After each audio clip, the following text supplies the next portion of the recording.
Gravita, if you need a superhero, here I come, here I come. now there I go. There I go. When you need me, you know how to let me know. Let me know. All you gotta do is holler, If you need a superhero. cause I'ma hear you when you holler. When you need that superhero. Yeah, Gravita. When you need me, all you gotta do is holler. Not for real, I'ma hear you when you holler. I'll be right there in my cape, FSK below my collar. Oh, trouble, want some trouble? Well then I'm double, let's get it poppin'. I got some issues I've been dealing with, about to lose my scholarships. Friends, family, loved ones, so you know inside I'm sick. You may think you're tough, but you don't know what you're about to get. I let it build up, then feed you all of it. No apologies, this may hurt a bit. What's up? We're in the building. Oh my goodness, it's FSK Day. It is finally here.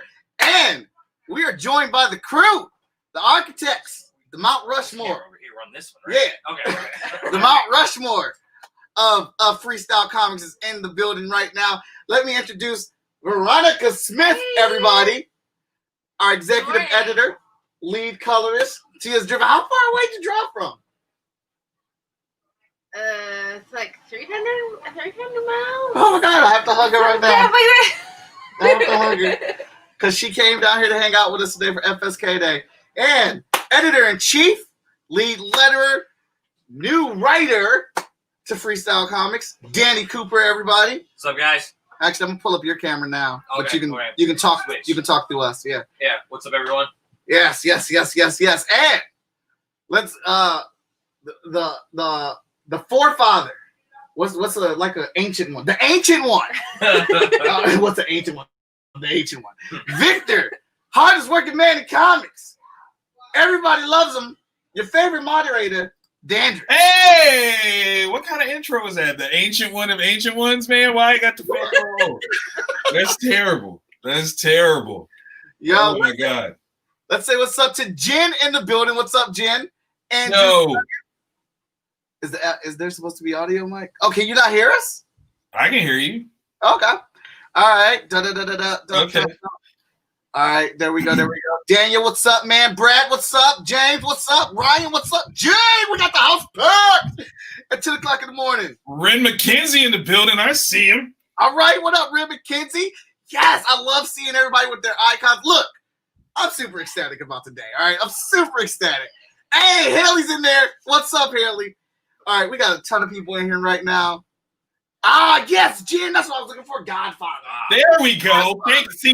Jen, thank you. That's what it is right there. Godfather style. Boom. Kyron, what's up, man? It's 7 a.m. where you're at, man. Thanks for being here with us, watching us live on Twitch. Man, look, we got so much stuff today. Like, it's bananas. Literally. Overflowing. All right, so number one, we're rocking our FSK shirts. Some of us. Well, you can always come over here. I got your shirt over here. You can come It's over. far. It's far. I live further away than Veronica. No, I don't. No, I don't. Half the distance I drove, which was like 20 minutes. I drove back to your house on the way here. You That's got me true. up That's before true. 10, man. That's true. Yeah, I did. Look, I'm so glad you guys are here with us this morning. I hope to see you guys throughout the day. We are going to be here from 10 a.m. till 9 p.m. We have over 14 panels. Old father. What? Oh, The old father. the old The father. old father. Yo, that's about to be a character now. I'm about to make that. The old father about to come up and just wreck everything. It's about to be amazing. All right, so Veronica. Yeah. How do you feel about today? Let's do that. Let's get our feelings about today out. Let's go ahead. Go ahead, Veronica. I'm excited. It's gonna be epic. Oh, Epic day ahead. epic day ahead. Mr. Cooper. I'm excited, and I think today is kind of how Mike and I always work on things. You know, we'll start with a conversation. You know, Mike comes to me like, hey, I got this idea of trying to run like a one-day Kickstarter. We'll call it a Dolla-Thon. And he's talking. I'm like, why don't we just do FSK Day 2020? And he's off to the races. And in true Mike Watson style, it goes from, oh, we're going to have a couple panels to the next thing I know, it's 9 a.m. to midnight, and then Thank we you. got like 19 guests per panel. It's true Mike Watson style. It's going to be a jam-packed day. I think the nice thing is 2020. We're not going to let that stop us, and we actually have the most jam-packed, entertaining FSK day to date. Yeah, absolutely. Yeah. I think the only thing we don't have is musical performances like we've had them before or whatnot. But I'm sure. Wait. What you mean there ain't no musical performances? Boom, chicka, chicka, boom, chicka, chicka, boom, chicka, boom, chicka, chicka, boom, chicka, chicka. What? That's for Ren right there. That was for Ren all day. All right. Well, we are stacked. So let's get to the meat of it. So FSK Day. We've been doing this for the last. This will be the third year now. 3 years that we've been doing it, and the idea of it was a one-day fundraiser to help us put some juice back into our bank accounts to make comic books. We have done them with the privilege at Comic Town, a great and wonderful comic shop here in Columbus, Ohio, and we'll be reaching out to them later on today to check out what they have going on. Ryan told me they were going to have some deals today for people to make some purchases. And we've done these really cool things with trying to get people to come see what we do. But the main thing was to raise awareness and let people know we are here. So we are looking for a couple things that we're trying to achieve today. We're doing another fundraiser. And the last minute idea, which should have been the very first thing that I thought of, boom, we got Hotshot here. And we are going for a goal of $1,000 today. Now, how are we going to get that goal? It's a great question. We are asking that everybody watches this, give us a $1 donation. If you want to give more than $1, you're more than welcome to.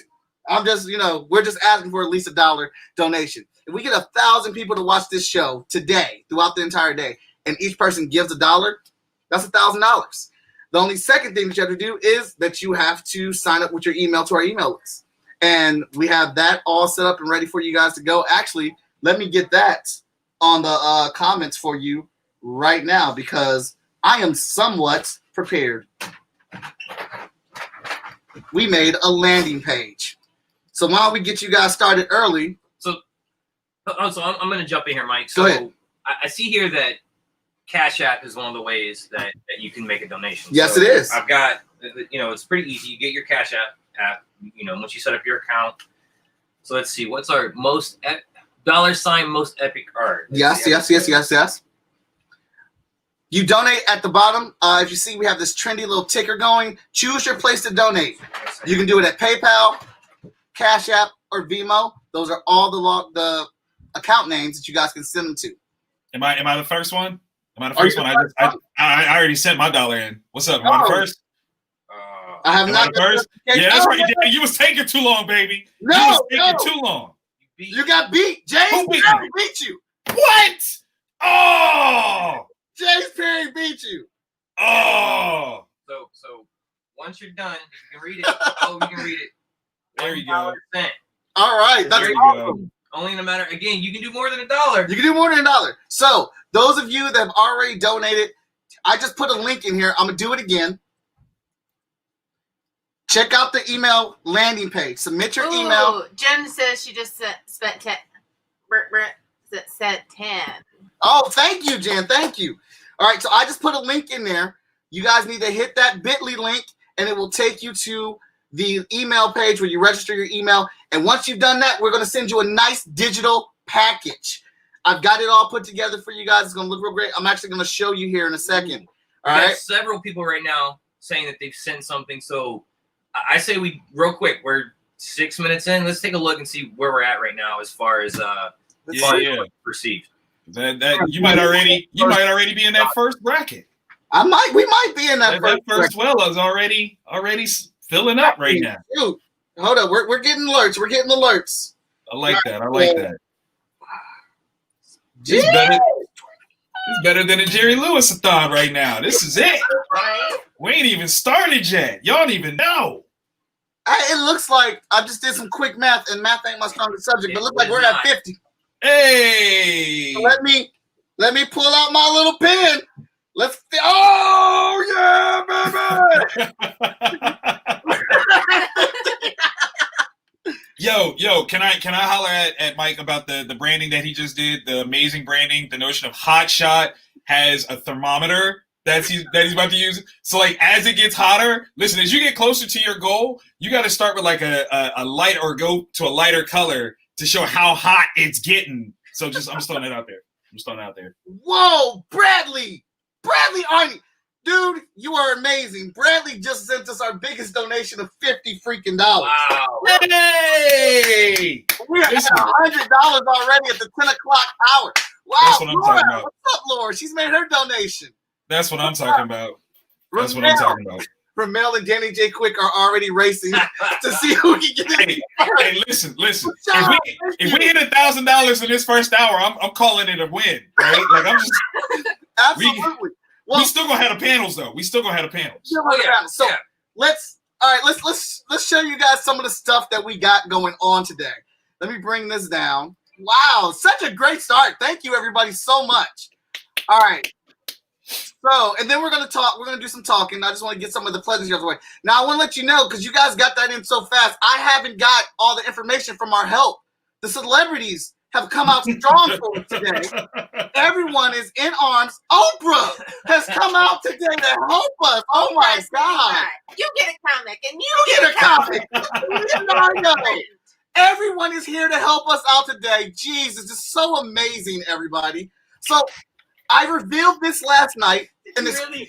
Photoshop FSK. Oh, beautiful. I love it. wait. Did you see Robin Williams is here? Oh my God.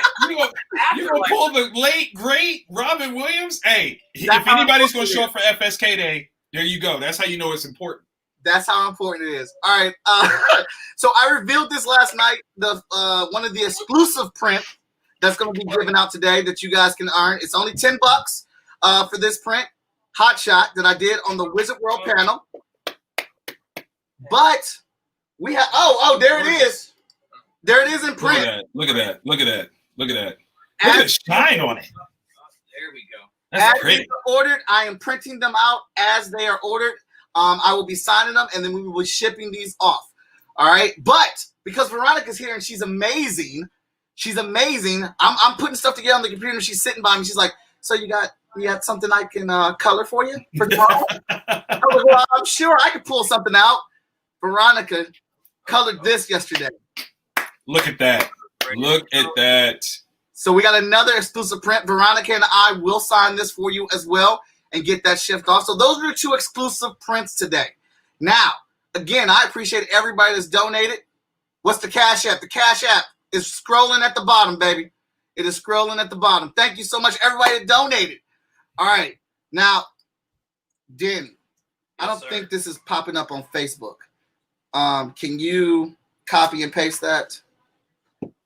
No. Oh, no, it is. All right, it is posted on Facebook. We're good. All right.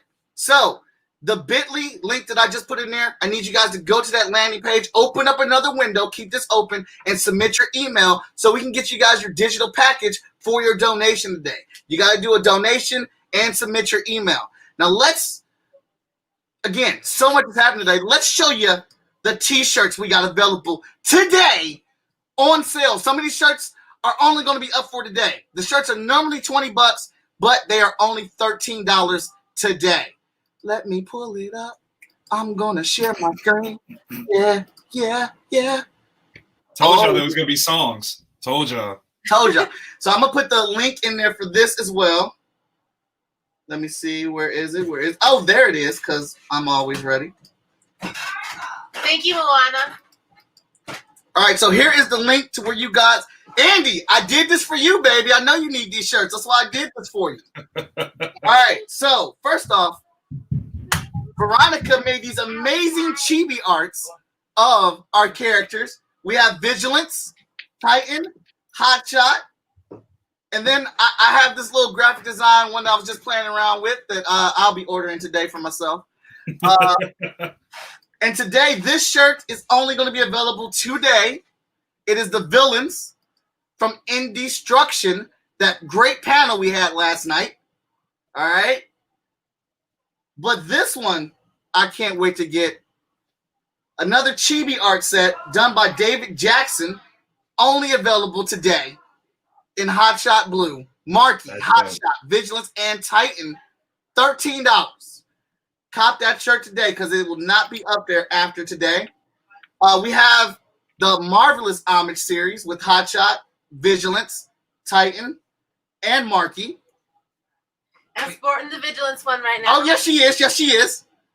She's Where's got the that. Yeah, right there. You good? You good? The Black Panther, Passing the Baton to Hotshot's available. And we have Dark Vigilance as well. So we got some goodies up there. Check that link out.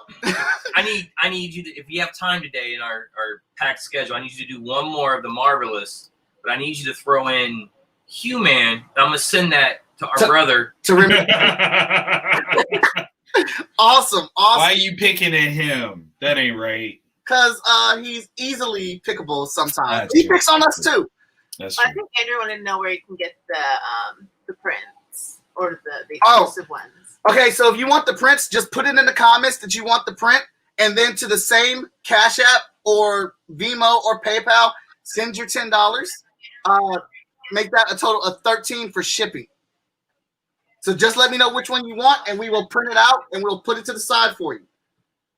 Now, you guys are probably wondering, well, what are we going to get when we submit our email? Oh, let me show you. I'm going to show you that. Danny? So while you talk about that, Mike, Yes. I would say that if you've already given $1 and you just like, wait, I want one of those prints, go to make the other payment and include in there that you've already made one donation.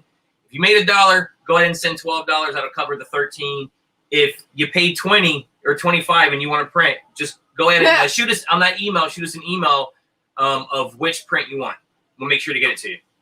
Exactly. That's why he's the editor-in-chief. He's got it covered. All the T's and squares. So why don't you talk a little bit about your experience, you guys, with Freestyle Comics, and what we're hoping to accomplish. With what we're hoping to accomplish in general with FSKDAY, or our goal today is to raise funds. 2020 cons are shut down, and I gotta say, last night I was getting my stuff together and getting ready, and I was like, wow, I actually feel like I'm getting ready to go to a convention. This is the first time I've felt this in a year. Sorry. And so, our goal today is to help raise funds. It's really, think of it as almost like it's a fundraiser. It's a virtual Kickstarter, if you will. All the funds that we're going to raise today are going to go towards us producing new comics. We've got a lot of stuff that we're working on, stuff that's in different stages of production, things that are ready to be released. We've got a lot going on here at FSK, and this is going to help us continue to produce that work. So again, every dollar you donate is going to help us produce more work. And I've seen a tremendous outpouring of support in the indie comic community this year alone, and the amount of Kickstarters that I've seen run and be successful. People coming, deep in their pockets to help support creatives through this 2020 year that's just been really challenging. We're seeing no conventions. It's really changed the face of things. But I think that the indie community has been just so versatile in finding a way to be successful. And that's really what we're trying to do here is, and again, I mentioned this is our third FSKDAY, and we have a tremendous lineup today of entertainment. In the past, Comic Town has supported us, and we've been able to have a tremendous amount of people come out and help us and contribute to that. But this year, just the outpouring of support we have from the indie comic community, willing to participate, join panels, help spread the word. It's overwhelming. The love that just this last half hour, the love we've seen from the FSK universe, the indie comic universe, is truly amazing. So I'm really excited to see what this day brings. And I'm gonna turn it over to Veronica to see what what you're thinking.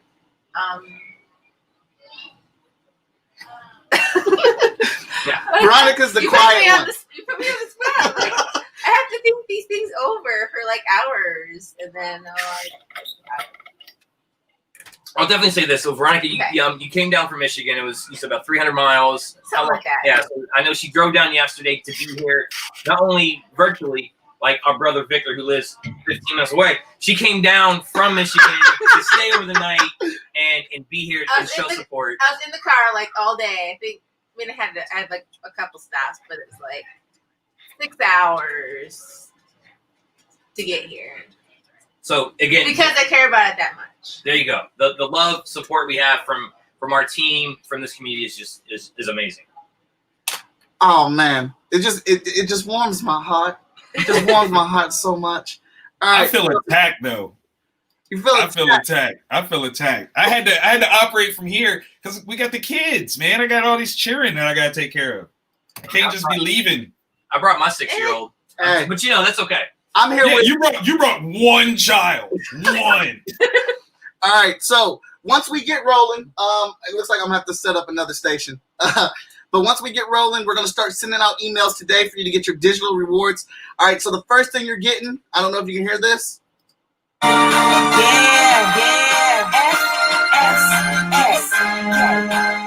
The new originals. All right, yeah, that's my jam. Original FSK song coming to you, MP3 digital download. You're also getting this hotshot image as a cell phone screensaver for your phones, Apples, them iPads, them Androids, whatever you use for a phone. Not a landline though, because they don't have screens. All right, and you're getting this as an exclusive screensaver for your computer. And because I like you, I'm gonna toss you this one too, for those people that got 2 monitors, like Danny Cooper, so you can have one on each one. 3 monitors. I rock the 3. Jesus Christ. Step your game up, Mike. Let's step the game up. You right. Yes, with four monitors plus an iPad, looking at me like I'm too much and I'm extra. Look, we're not gonna go on the tour of Danny's house. All right, so look, that's the digital package you guys are getting just for donating.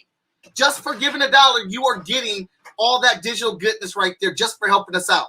And right now, we are at, I'm gonna round some of this up and I'll give you an exact number when we're done, but we're at $200. Already. A fifth of the way there, baby. That's a fifth of the way there. I love it. Fifth of the way there. You got something from my flip phone? Yeah. A drawstring to put it on? All right, so you've seen the digital goodies. We're going to come back to that stuff throughout the day, let you guys know what's what. We're also doing an art auction today. So again, if anybody wants either one of those exclusive prints, just let us know in the comments. And like Danny said, the prints are $10. The shipping is $3. So if you sent $1 already, just send us $12 and put in the comment you want the print. What's up, Legend Storm TV? Oh, man, thank you, man. Oh, my goodness. Cheers. I can't even keep up with it. All right. So we got an art auction, and we'll probably get that kicking off a little bit later today. I don't want to hit y'all guys with everything, but we got some awesome watercolor trading cards that Veronica has painted. We've got actual pages from the Hot Shot series, some pinup work and things like that we're going to be auctioning off. And I have a 5-piece Avengers set that features Hot Shot as one of the characters, which will be a very interesting story to talk about a little later on today. When you say you got a 5-piece Avengers set, like the original artwork? Yeah. You selling the original artwork? Today's an important day. That's how important it is for me. So we'll be showing you guys that a little later today. And we'll explain how the auction will work. Basically, I'll get into that because there's a whole lot. All right, so we've done the t-shirts. We've done that. Now, this little panel. Oh, the panels. You want to know who's going to be talking today. But before we get to that, let's hear from Vic. Let's hear from Vic what he's thinking about FSK, what it's been for him so far. Listen, FSK has been a tremendous thing for me. It's literally the launching point of my entire career. There is no hardest working man in comics without FSK. I started writing for FSK. Do this math, baby. 17 years ago, when the world was still new, dinosaurs still roamed everywhere. It was literally the first place that I felt comfortable truly stepping into the role of being a writer, to really express ideas and start from there, and then even to expand into how to market, how to promote comic books. So I learned so much by being a part of the FSK family, and the experience is monumental. Like this will always be a home for me, no matter what Vantage In-House does, no matter where I go. This is one of the most important imprints of my existence. Forget Marvel, forget DC. Those guys, they have their place in the universe. That's cool. But FSK all day is where my heart lives. So I'm very, very impressed to see all the ways that Mike has, expanded with Hotshot and included this new family of people, including Veronica, of course, Coop. to see how everyone has come together and really taken their own, sort of interest in this brand and built it to be something that everyone can be proud of. I think that's the coolest thing. I almost think that Mike is unaware of where this was going to go. He had no clue as to where this was going to go when he started this. And I would bet dollars to donuts that he is most excited to see what has been achieved with FSK with the help of so many brilliant, talented people that he, got the ball rolling with Hotshot. Am I right? Am I right? You can say I'm right. You're right. I know I'm right. I'm absolutely right. Like from, wearing fitted baseball caps, T-shirts, the amazing creative teams that have brought the comic books to life. Like, I don't know if you've seen me at a comic book convention, but I advocate for the teams that I work with so very much because the books would not be anywhere near what they are today without them. Like, I know my strengths and I know my weaknesses, and although Veronica likes to embarrass me on my iPad, that's why she's the lead colorist, because that's what the hell she does. She colors comic books. I don't even own one of those. Look, the wound, the salt, as she pours it in. Oh, Andy. Andy says he's so mad that you never told him you wrote Hotshot. I had to find out from Mike. It's on the book. It is on the book. It's on the book. Ren, yes, that piece, the piece from back in college that I drew with all the Avengers beating up the Dreaded. I am selling the original inks to that today. That means he's got to do another one. That's what that means, because that's what I'm saying it means. You sound like fucking Sean, man. That's What? That's what Sean asked for. I've been asking for that. I know. So all right then. I don't need no Avengers team. I need Heroes International versus the Dreaded. Let's go. Versus the Dreaded. Let's go. Jen, we're talking about the iPad from my work, from where I teach art. We're not talking about the iPad that you have let me hold for a very long time because you're such an amazing person that we use that for our comic book conventions. And you're just so gracious and wonderful in that you would let me do that. Keep going. A little bit more. Because you're great. Yes. And you take real good pictures. The best pictures. She does, though. She's amazing. The best pictures. All right, so let's go ahead and talk about the panels that we have going on today. Hey, look, you haven't done it's weird. I almost spit my drink, Ren. That's messed up. Yo, in case you did not know, our brother, Ren McKenzie, hates you, man. And Danny has made it his job to prove that that's wrong. So I cannot wait for you to read issue 4 of Heroes International. And then you have to be present when you read issue 5. Oh, yeah. Oh, yeah. I want to see your face as you read. Yes, absolutely. All right, so let's talk about the panels we got cracking today because we got some hitters. Today is going to be a literal slobberknocker of panels. All right, so we're in a panel right now. FSKDAY intro with the architects of the Freestyle Comics verse, the heads of it. We are just talking, hanging out with you guys, getting you ready and getting you pumped and excited for today. This one, we'll probably end this one a little bit early because I got some trailers and stuff I want to show you because I'm the template guy. This is what I do. All right. Our next panel, cracking off 11, we are going in full speed. Making and Destroying Worlds at 11 a.m. Hosted by J.M. Hunter. Bringing the business with Ramel, Greg, John, Robert, and George. Jerry Faye can't be here today. She's got some family issues that she's going to take care of. So my thoughts are with her. I hope everything works out for her. But Jerry Faye is another amazing soul. Oh, my goodness. I love Jerry. So we're going to this panel. We're talking about the story and crafting of comic books. How do you make a world? How do you destroy one? Victor can give you great insight because he destroyed mine when we first met in college. It was really great how he did that. How dare you? Because he's all like, "Hey man, I did not. He's all like, "Hey man, let me see Hotshot. This is Hotshot." No, I don't know you. You can't have it. Told y'all he was stingy. Told y'all. He was trying to act like he wasn't. He just admitted it right now. Look, so I don't know. It might have took like 3 weeks for me to finally let him see it and read it or whatnot. This is what Vic did. He read it, came back to me, was like, "Yeah, that's cool. But here's something so much better." Mike dropped it on me or whatnot. And I watched your panel, Vic, and I'm going to address your fabrications right now. So Vic tried to make it seem like I didn't have to, like he didn't apply to write Hotshot. He wrote me this whole writer's guide. He's like, I'm going to show you how to write because you need to know how to write yourself. Which I'm like, that's a good point. I do. He's like, I'm going to show you how to write with Hotshot. All this right here, out the window. Everything that you wrote before gone. This is the Vic Dandridge version. But then he wrote it out and made it like a textbook, showing me about characters, story, narrative, all this great stuff. And so just as Vic threw out my story, I threw out all that educational shit. And I said, great run right here. You need to write the book. So like, you want to write the book. That's why you did all this? And Vic's like, no, never that.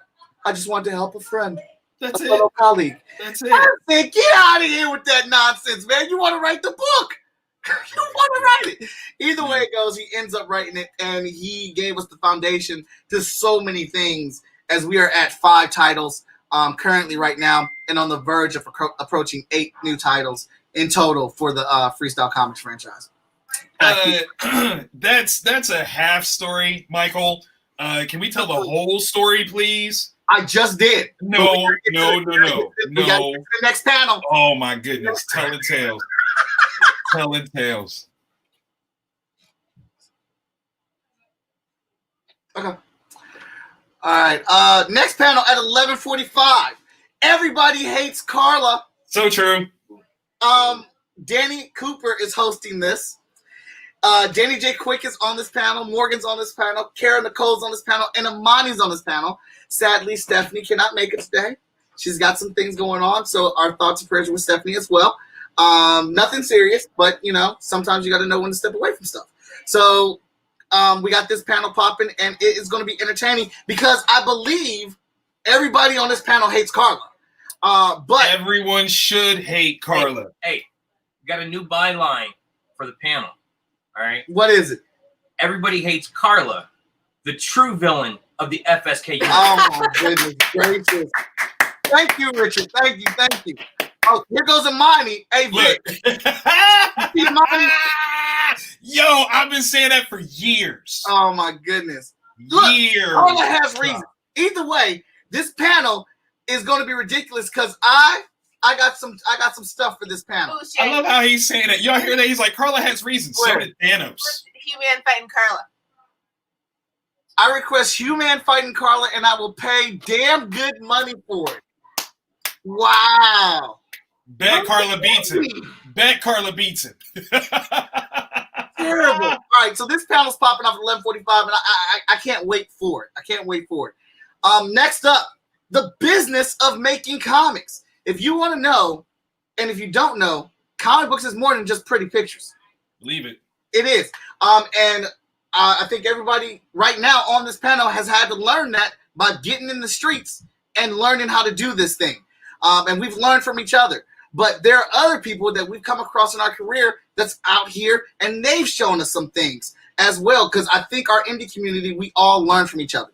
And with Victor Dandridge and his moderating experience extraordinaire is going to be hosting this panel. We'll be joined by Sean Mack, and we'll be joined by Moana, Travis, Kara again, Henri, and Imani. All different perspectives in the industry of making comic books and how we go about it. So bring your notepads because this one's going to get deep. All right? This is actually why I had to do this for my house because I plan on doing costume changes. Any panel that I'm hosting, I gotta dress up. I gotta be the part. You know what I'm saying? That's really what it is. I brought the clothes. I got 2 bathrooms here. All right. Why can't I just change clothes in my house, man? Dang. Hey, we once had a conversation that reasons are excuses. That's true. We have. We definitely had that. We've definitely had that. You're right. Oh, thank you so much. Now, I was going to get to this because I have a commercial for it. Yes, there's promoted commercials on here. But let's go ahead and put it out. Very good point. If you want to get the comics, which I think you should, go to shortfusemediagroup.com. I had a whole thing for this, but it's okay. We can bring it up early. Shortfusemediagroup.com, hit that Freestyle Comics tab, and we got Hotshot, Vigilance, and Heroes International up there for you to get. That's about, 10, 13, 16 comics all available right now? Yeah.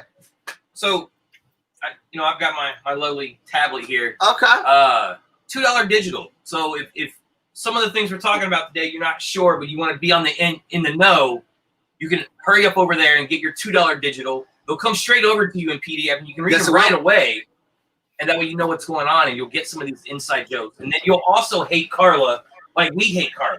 You will not hate Carla. Mike You will doesn't not hate Carla. She has reasons. He's too close to it. I'm too close to it. She has reasons. All right, our next panel after that one at 1:30, we got JM returning for the hosting duties. Vic will be on this one. Moana's coming back. Morgan, Newton, and John. And the hues that matter, which I think is going to be a really important conversation here. How much does it matter to have a color person in something, and what shade should they be? This is literally what that discussion is. We're talking about representation of the whole color spectrum going on here, because there have been many debates about these type of things, and I'm very interested to see what these characters have to say themselves. Andrew says, I got 12 of the 16, even got the variants of Heroes International. I just need to get Vigilance soon. You're going to want to get that too, as we will be talking about Vigilance in our panel. With Danny J. Quick, which I think, no, they were not there yet. We will be doing at 2:45 a Chat and Draw Live, and Ren McKenzie is going to be there, the guy that's in the comments talking about Hugh Man should die and Carla's evil when she's not, because she's got reasons. And that will be hosted by Shaggy. I'm not hosting that one because I want to focus on the drawing. We're going to be doing an FSK character that's going to be requested by the people that donated, and they're going to tell us what they want those characters to do. So Ren, JM, Ryan Wonderful Robinson, who does some fantastic art as well, and myself will have to draw this live based off of what you guys are requesting, and that's going to be a fun one. Next up, what's a Kickstarter at 3:25? New to the FSK family, Haley's one of our editors on our Emerald Quest title. She'll be hosting this one. And we got Russell, we got Kat, Newton, we got Lonzo and TJ talking about what a Kickstarter is and going in deep. And these guys and ladies have a lot of experience with those Kickstarters.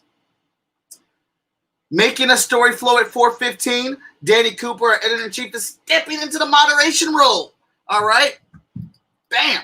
He's stepping into that moderation role. He'll be leading this one. He'll be joined by Vic LaShawn Colvin, the newly decorated comic shop owner. Everybody clap it up for her. Congratulations. Her doing big things. We got Greg and we got Ted coming in here. Robert's returning. And Daniel in the building as well, talking about how to make a story flow. I got these people on here for specific reasons. They craft the hell out of some stories, and that's no shortcomings to anybody else. But we're going to get some real good conversation off this one. How about a date drop for Emerald Quest? We'll be talking about that. I just bought a purple hotshot shirt with the Nike logo. Awesome, Danny J. Quick. Awesome. I never got the anthology comics. The anthology? Andrew, message me, and we'll figure that out for you. He said he even got it. Yeah, He even got it. All right, cool. Carla does not suck. Oh, Danny J. Quick, man, I can't wait to get you in this dang panel. 5:15, the VIPs of self-publishing. Does that sound familiar? Because that's Ventures in-house in the building, baby. He's coming back to the moderations chair with Danny Cooper, Chuck, Kat, Ted, Lori, and myself as we talk about the ins and outs of publishing and basically how this game has changed. Absolutely. Did I just talk and agree with myself? Yeah, you did. I wasn't gonna say nothing about it. Awesome. All right. Then I'm very much looking forward to this panel. So my wife and kids have this game called And Then. It's literally all of them taking a turn telling the story. But as soon as somebody says and then, it gets passed to the next person. Doesn't matter if they're done with their part of the story, they have to give up the stick. Now, I started doing this game at shows and stuff. And come to find out, I was like, hey, have you guys ever played And Then? Everybody's like, I don't know what that is. So this is a game my wife and kids literally just made up. So copywritten. But we have a group of panelists who will be playing And Then today, and it will be hosted none other than by Vigilance in the building. Vigilance will be hosting this panel, and they will be doing an And Then story time based off of Vigilance original adventure live using,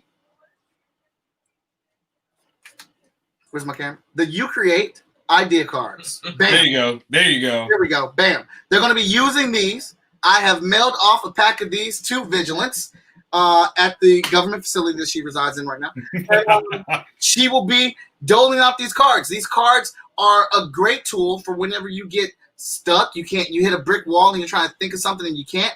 You shuffle up these cards, toss out about 3 or 4 of them, however you want, and then you get your ideas flowing. So I'm very much so looking forward to seeing what Tony Clapper, Lawrence, John, Chuck, and Eric are going to figure out here, because they will be put on the spot. This is basically a freestyle story. And Love what's the it. name of our publisher house? Freestyle Comics. There you go. All right.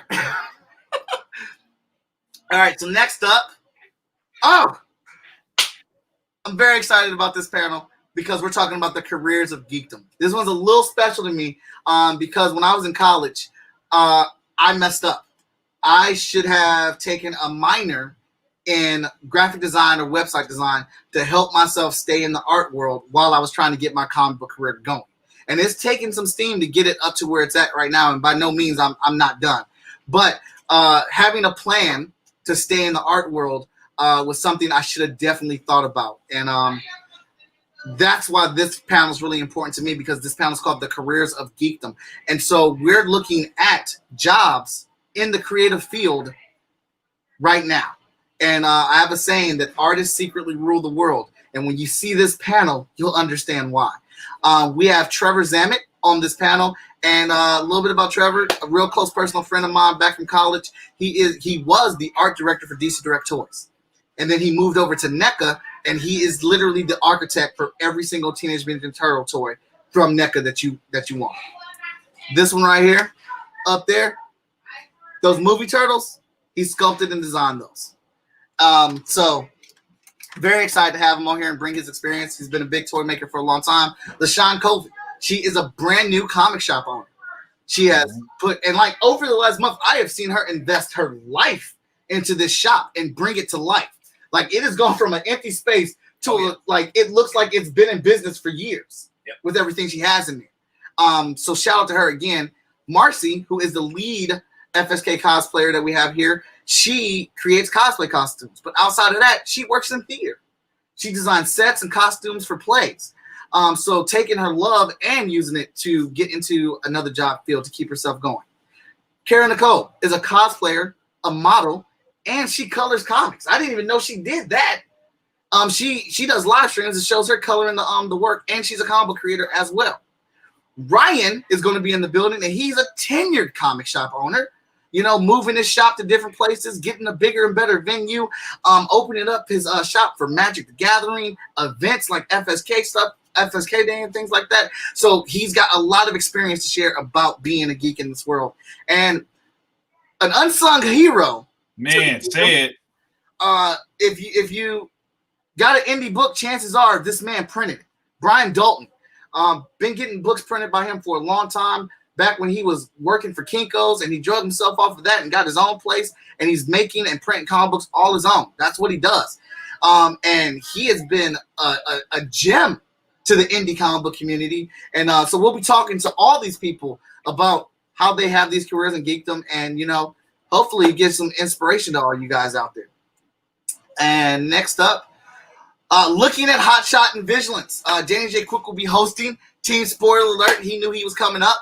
That's me, Danny, and Veronica. And we're going to be talking about the things that you don't even know about Hotshot and Vigilance, the seeds that we've been laying, and the paths we're going to be taking with them. We're going to be giving you some inside previews, and I told Danny J. Quick that we're going to answer at least 70% of his questions. We're not going to avoid anything here. Right now, I want you guys invested in these books and what's coming and what's happening. And I'm pretty sure once you know what's going on, you're going to go buy these other books, because there's 13 issues of them out right now that you can jump right into and start figuring out what we're doing. So very much so looking forward to that. And then, oh, my last picture isn't there. Oh, well. The last panel is at 8:35, and that is what's cooking at FSK. That's so right. This is the one that a lot of you guys have been asking for and looking forward to. We're going to tell you about the, hold on. No, you're fine. 1, 2, 3, 4, 5, 6, 7, 8, 9 new titles that we're working on right now. Yeah, I said 9. I said that. 9 books. 4 of them are done. Yeah, I said they're done. We're sitting on them. We're going to tell you about the Kickstarter we got coming up next. Yeah, that's happening. All right, I'm done. All right. So here we are. All right. So all that awesomeness coming on and going on right now. Matter of fact, I think because we need to do a little something. Let me see here. Let me get you familiar with our flagship superhero.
Look at that.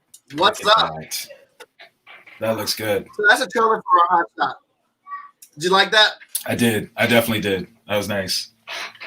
All right. So the elevator pitch for hot shot is he's a young man in college trying to prove to his girlfriend he's not cheating on her without revealing he's a superhero, and then not get kicked out of college because he's never there because he's a superhero. All right. We're doing Making and Destroying Worlds next. Yes, Making and Destroying Worlds next. All right, so we're sending out the invite for that, Making and Destroying Worlds. We're setting up for that, our very first panel at 11 o'clock. So if you guys are watching and you're on that panel, the link is coming to you. Get ready to log in. Hotshot has been a journey, man.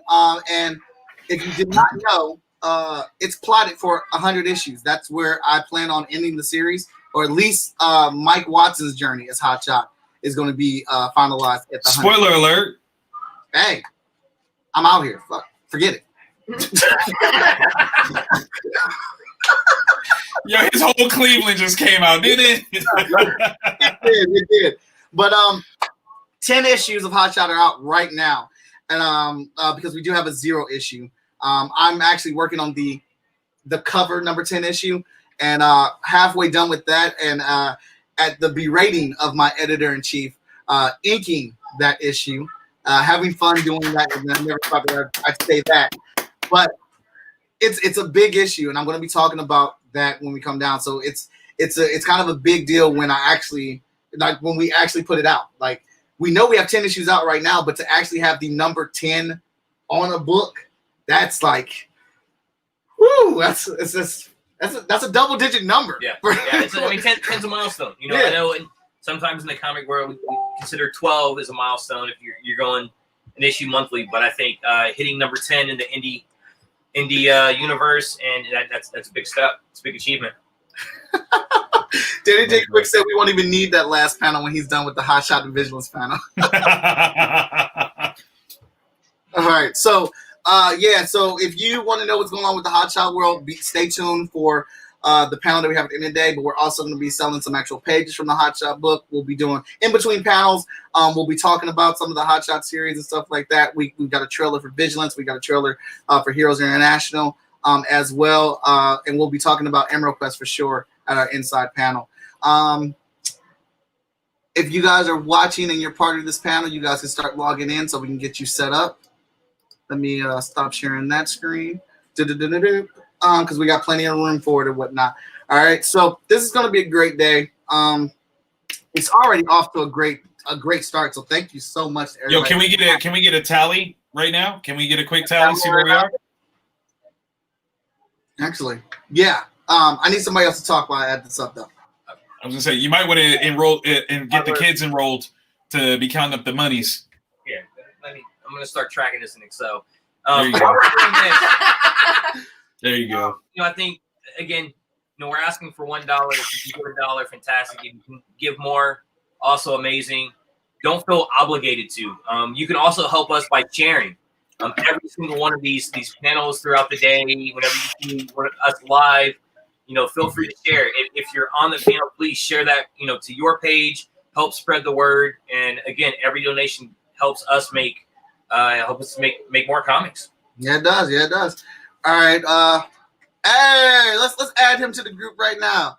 Welcome, JM Hunter in the building. Hey.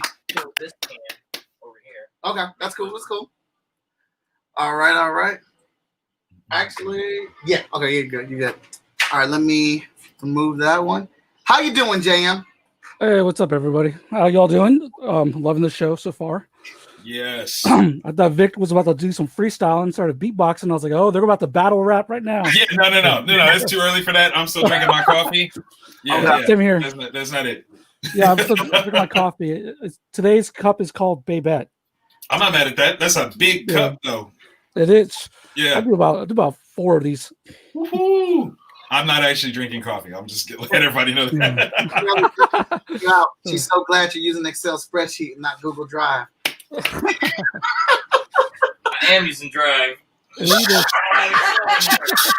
You weren't supposed to admit that. You were supposed to. You weren't supposed to admit that. Thank you, Moana. I appreciate that. Let's see. So JM is going to be hosting the next panel.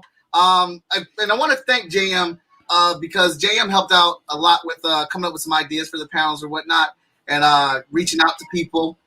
He has some experience moderating too, and he has a lot of good ideas. And he's out here in these streets, man. If you don't know about JM, man, you ain't out here, man.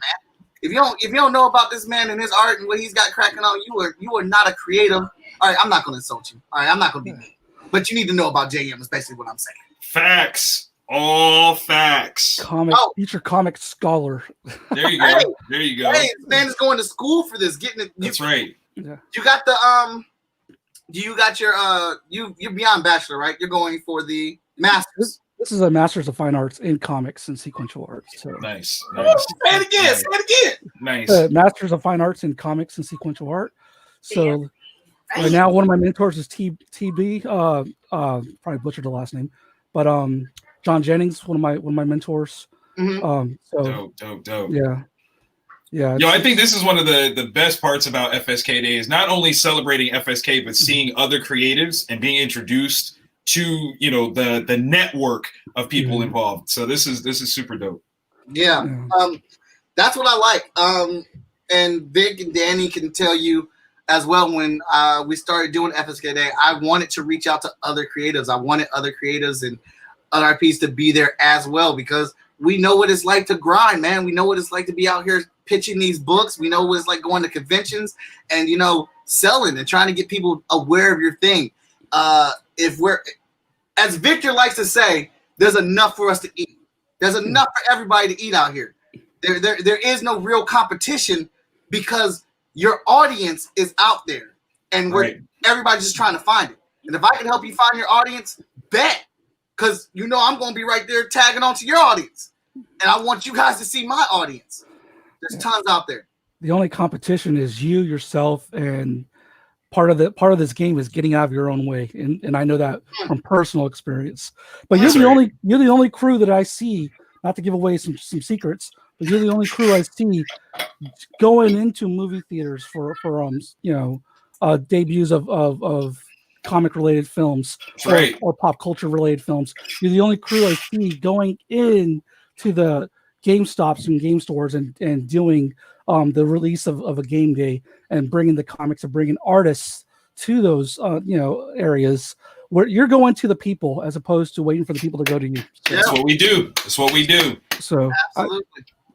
So I mean, noticing the hustle and the grind and the type of work that you all do from day one was another reason why I moved to Columbus. Was like I want to be next to those cats. So much appreciated.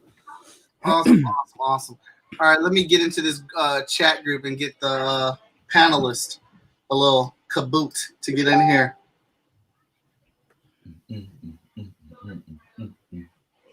All right. Danny is furiously typing away, ain't he? Look at him. He's mapping hard right now. He's over there like, So I got he's on it. Yeah, through Cash App, just Cash App, we're at 62. Right. So now over to PayPal. I like that. All right. Let me see here. Give me a sec. Hey, you know what? While I do that, let me show y'all another trailer because I got them for days. There you go. I got them for days. Oh shoot! I'm sorry. This is actually getting kind of crazy. Looks like everyone's picked. Oh, you guys are just calling in, man. This is great. They're just receiving emails. Look, Leo, I need you to focus, man. Over here having personal conversations. We're trying to get this money today. Look at Oprah. She's so happy. She's so happy. God, just warms my heart. Everybody gets a comic. Everybody. All right, what trailer shall we hit y'all with today? I think we are Vigilance. Vigilance? Who said that? All right. Hey, at your request, Vigilance.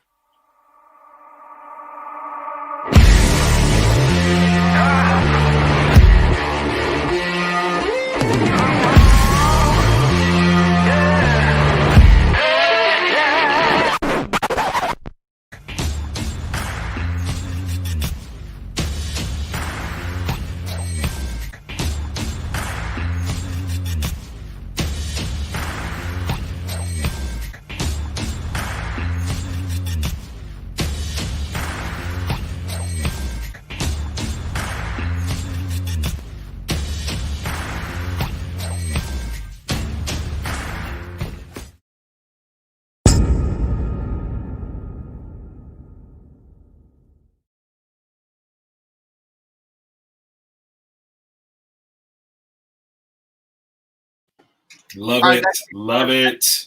Happen. But Vigilance is the world's strongest superhero. She works for the government full time with no secret identity, but she has amnesia, and she's starting to realize the government's lying to her about who she really is. And man, we're really going to deep dive into that in the issue 4 of Vigilance with Stephanie Menard taking over there on that or whatnot. All right, looks like we're getting our panelists together, and I think we're ready to roll. All right, so Vic, we'll catch you in a little bit. Oh shoot, sorry, buddy. No. You're absolutely right. I'll see you guys shortly. All right, and JM, how you doing? You ready for this, buddy? Yeah, let me do a mic check real quick. How's my audio? Can you hear me all Audio's right? good. Audio's real good. Okay. All right. Cool. What's that? All right, that's for that. Oh yeah. All right. So also, if you don't know that Mike Watson's got templates on the ready for everything. All right. So here's another one. We're going into our first panel, baby. Woo-ah! I don't know what that was, but I'm excited. Bye.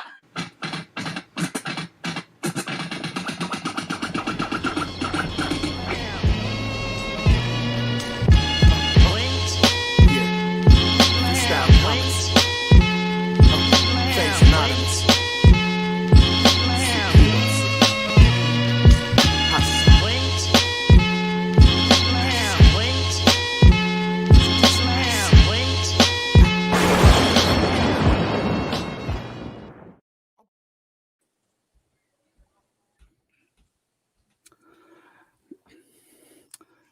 All right, there's trickling in. Hey everybody, how's it going?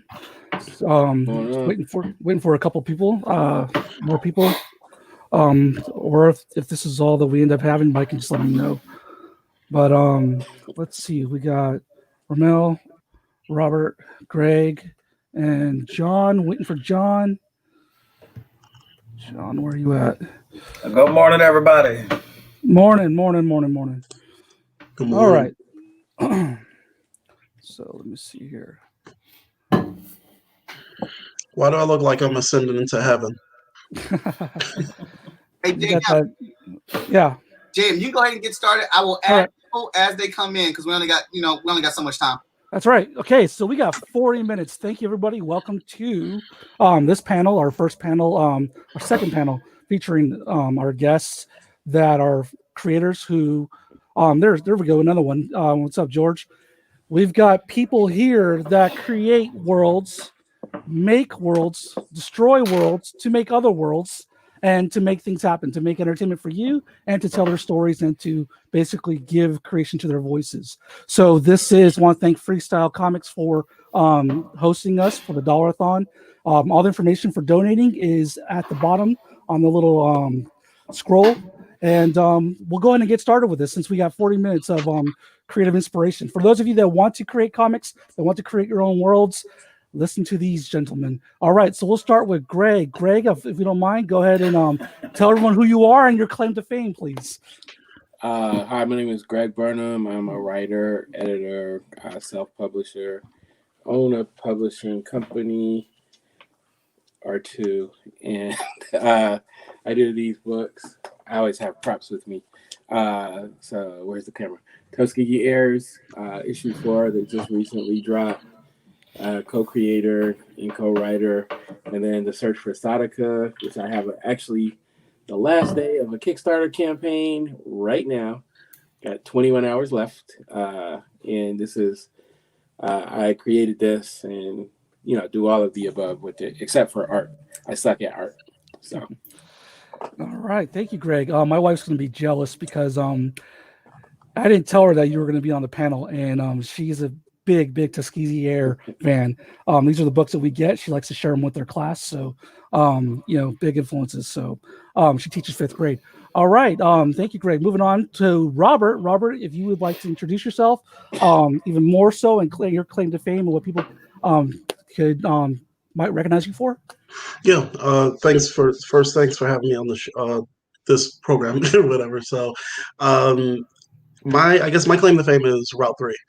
That's my creator-owned series. I've done work on Radio Free America.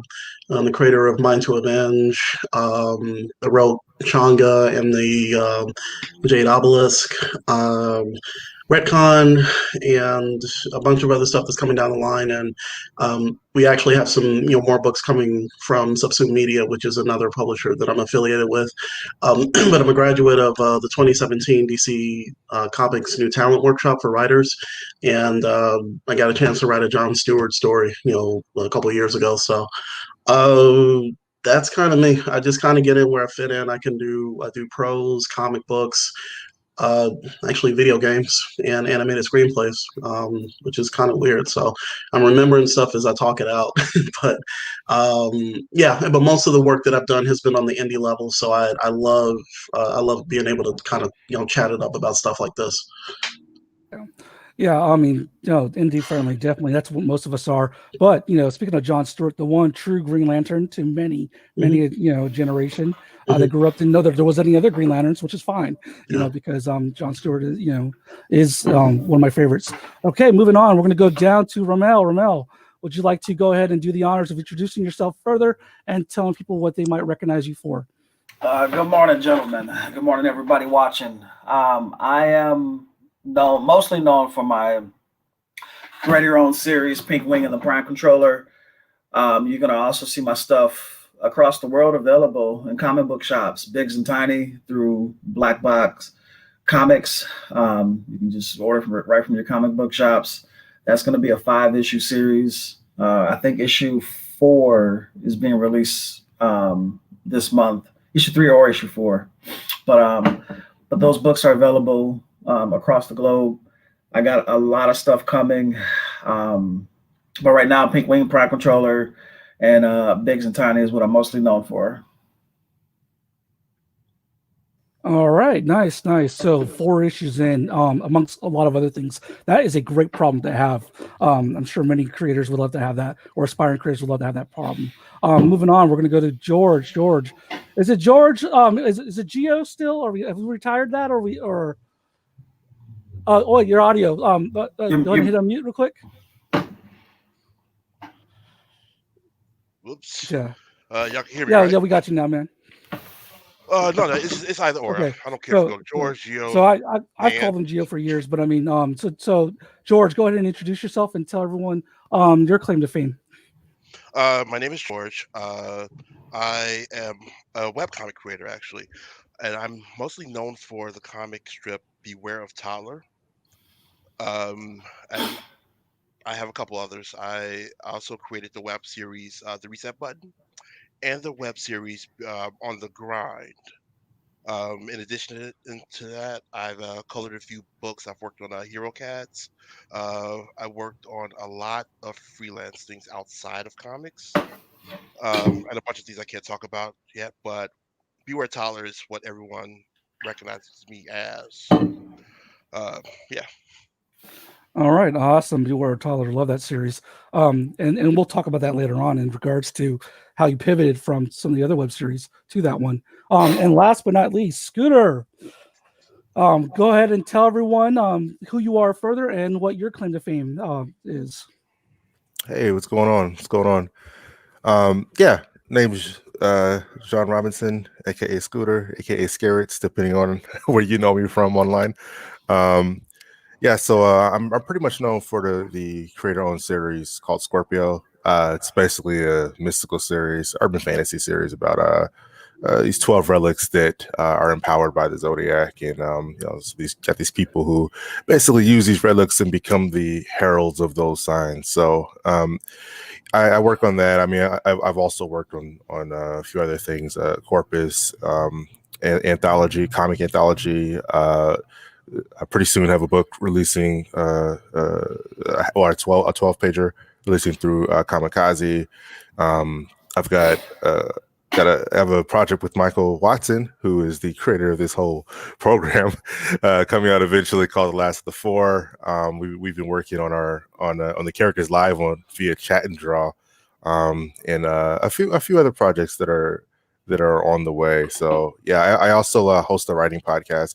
It's on mini hiatus due to technical difficulties. Shout out to GoDaddy, and yeah, my CMS Drupal, who upgraded, and I was still working on an older version. So I've been doing some behind the scenes work on that, and I also am the one of the hosts of the Green Lantern podcast. So if you guys want to check out the Green Lantern podcast, we believe we're on episode 5 now. We're in season 0. Pretty much just give you guys all the info and things related to Green Lantern until the show officially drops. So then our season 1 will be, on every episode going forward on the show. But yeah, that's me. Nice. Thank you for that. So a little bit of shade thrown at Daddy there, but we won't go there. Dad joke. Okay. Anyways, thank you all for joining me and talking about world building. Basically, any of you aspiring comic creators out there, just tune in. Once again, the information for donating to this FSK Dolla-Thon is scrolling across the bottom. But let's go ahead and get to some questions for the panel. So the first question that I have for you all is in regards to what was the seed that started you on your journey in regards to creating one of your properties, whether it be a character driven, whether it be a plot driven, whether it be like a business concept. I mean, inspiration comes from many places. So let's just talk about pick one of your titles and let's go from there. Some of you are looking to the side going, man, which one do I pick? Which one of my kids do I pick? So let's start with the origin of this type of species. Let's start with the firstborn, and then in some cases that one of those ideas may have came from the ashes of a former idea. So please elaborate on that as well. So we'll start with Greg, and then we'll move on to the panel. Next 30 minutes, let's do this. Oh man, I don't know which one to pick. There's so many things I'm working on or I have worked on. You know what people want. You know what people want. You know what people want. So we will go. We'll go with Tusky Years. The whole way that it came about, like I do these children's books, and I was doing a book signing, and this elderly gentleman came by the table, and he was like, "You guys don't have anything about aviation." He was real grumpy. And, he was like, "You need some aviation." We found out he was like a former pilot and everything. And that one, the simple part of it was Marcus was like, well, Marcus does those young hero drawings. He was like, I was thinking about drawing a young Tuskegee Airman. I was like, we should put that, like we're sitting at a table in Stonecrest Mall. And I'm like, we should put it in the future. And he was like, we should have robots. And then that's where it started. But building the world, like towards the end of this century was kind of like just kind of looking at where I feel like the world is heading. And so, we, put in that, that typical kind of one world kind of government, sort of, but really added like some cool elements to it. And so that's how it was born. And we just went in for like a couple of weeks, man, where we didn't talk to anybody except ourselves, and just really kind of like built out this whole world and built out the characters. So believe it or not, it was, that there wasn't one specific character that we started with. We started with the world, and then we kind of plopped in characters to make up a team, to make to kind of balance out a team.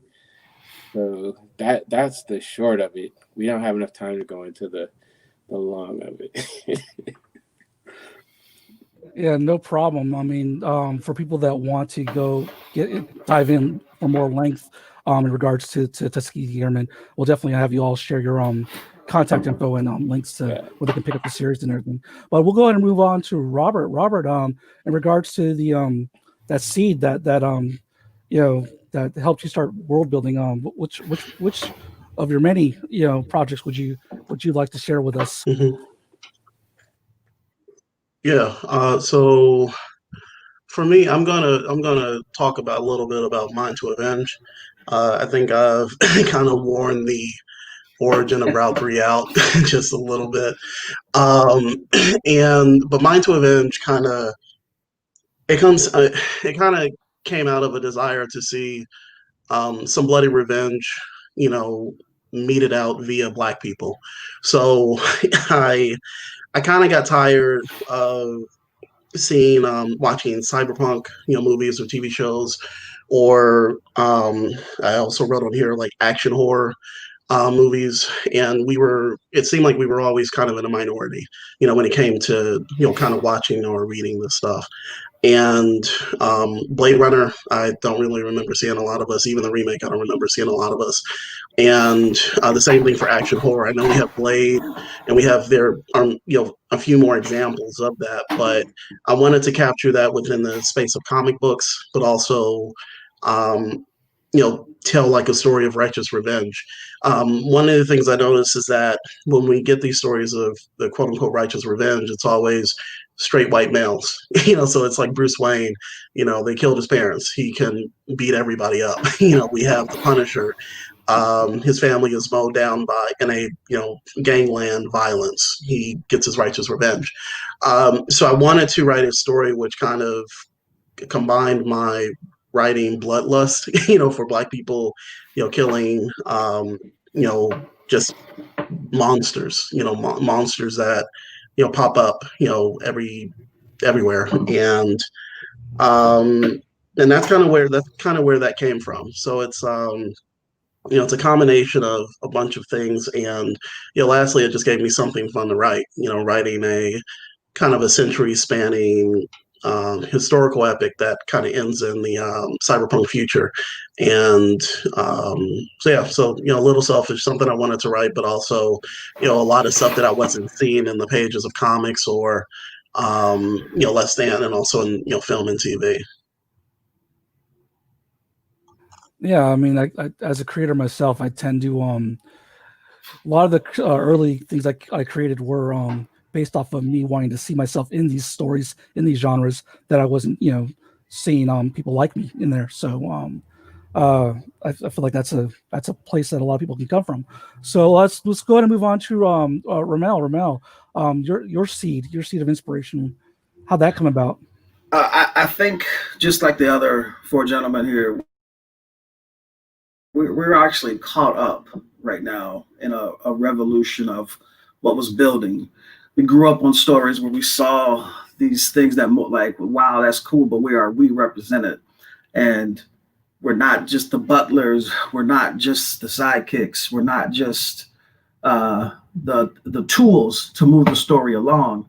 And with Pink Wing and the Prime Controller, I definitely wanted us to be at the forefront. I remember being at a convention and a little black girl came up to me and she asked me, she saw the characters on the cover. They're the main focus, but she flipped through the book and she saw other people in the book too, white people, and then she asked me, so the two kids, are they the sidekicks? I said, no, sweetie, this is their story. I said, everybody else is the side people. They actually help the story, but the main story is about these two, the brother and sister. She grabbed it and she smiled and ran to her mom, got the book and everything. But I think it's been building, and we see it in film, we see it in music, we see it in television with Lovecraft, and this is something that's been building that we all get to be a part of. We get to add our piece to it as well. Thank you. Yeah, most definitely. It's definitely on the rise, and it's interesting to see how more mainstream entities react to the response, and whether or not they get the hint or not. I guess we're going to find out. And George, we're moving on to you in regards to the seed of inspiration for your world building.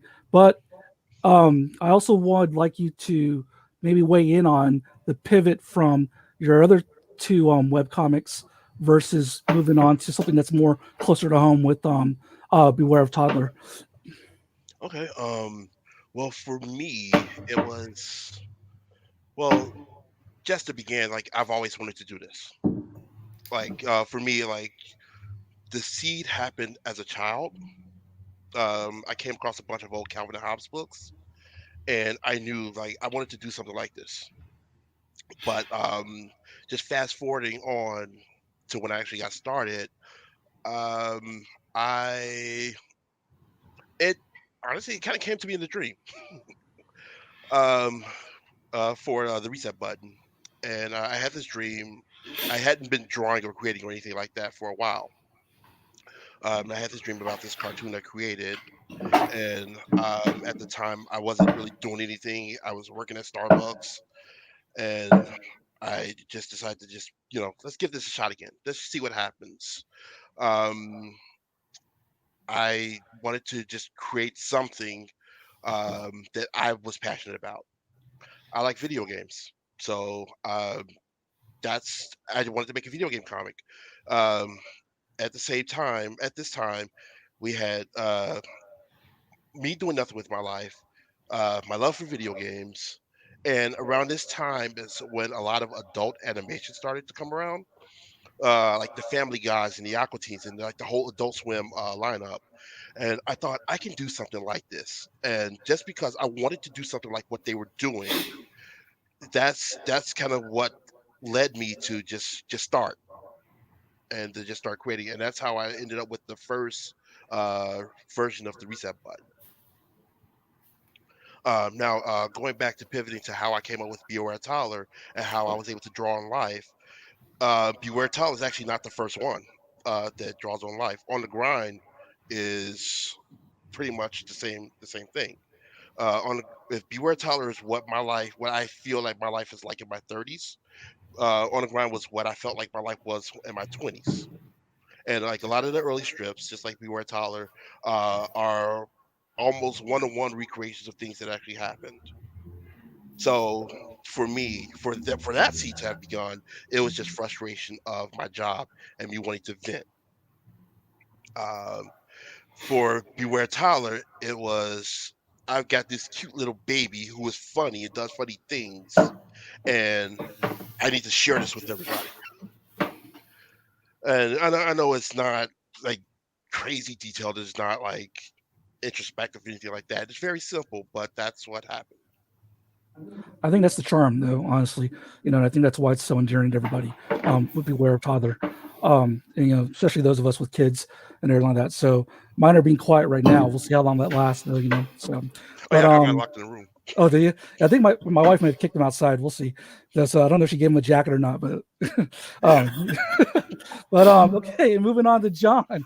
John, let's go ahead and talk about your inspiration and the seed that sprouted. Getting organic here, but Yeah. I was gonna say real quick to George. Yeah, sometimes it doesn't have to be super complicated origin. You know what I mean? Like sometimes it's just that simple. Sometimes it's just, man, these kids are crazy. I'm gonna write about them. Exactly. you know. I mean, people relate to that, so that's real. But yeah. Seeds of inspiration. When it comes to Scorpio, like what I was really thinking about was number one, I was okay. I know I want to write something with mystical and fantasy based. First of all, I went to the mystic side because I was scared of it. So that's the first thing. I've written things in the past, and I tend to lean towards sci-fi. And I was like, all right, let's get weird here. Let's step on the other side. Let's step into the fantasy realm. But I also didn't want to just like I wanted to make a magic system that was simple, but also different from like the classic stuff, a little different, but still relatable at the same time. So when I was thinking about it, I was like, what in the real world is the closest to like a mystic or magic thing that almost everybody understands? And that was kind of where the Zodiac came into play. It was kind of like, this is the thing that everybody kind of play, even at varying levels, but everybody kind of plays with. Oh, I'm a Libra, or I'm a I'm a Virgo. Oh, you know how them Virgos be, or whatever, or you know how those. So like when you get down to the nitty gritty of the sign, I started doing a lot of research to the signs, then creating these relics that were had powers that are based either in origin or personality around the signs. And then it helped with the diversity aspect, because now I have all these signs, which means I have this large spectrum of personalities. And along with the spectrum of personalities, I was able to create kind of I figured it would only make sense to have a spectrum or a vast spectrum of different backgrounds in general. So you see all kinds of characters in Scorpio: white, black, East Asian. You got people from you got Japanese folks. You got a character who's black in Yemen. They're from we got British characters like everywhere. So that was my thing in Scorpio. Then I just thought it would be fun to kind of have something that everybody can relate to. That's what the tagline I use often is: everyone has a sign, because it kind of lets you know, even though the book is called Scorpio, and like that's the first character you meet, because I'm a Scorpio, of course.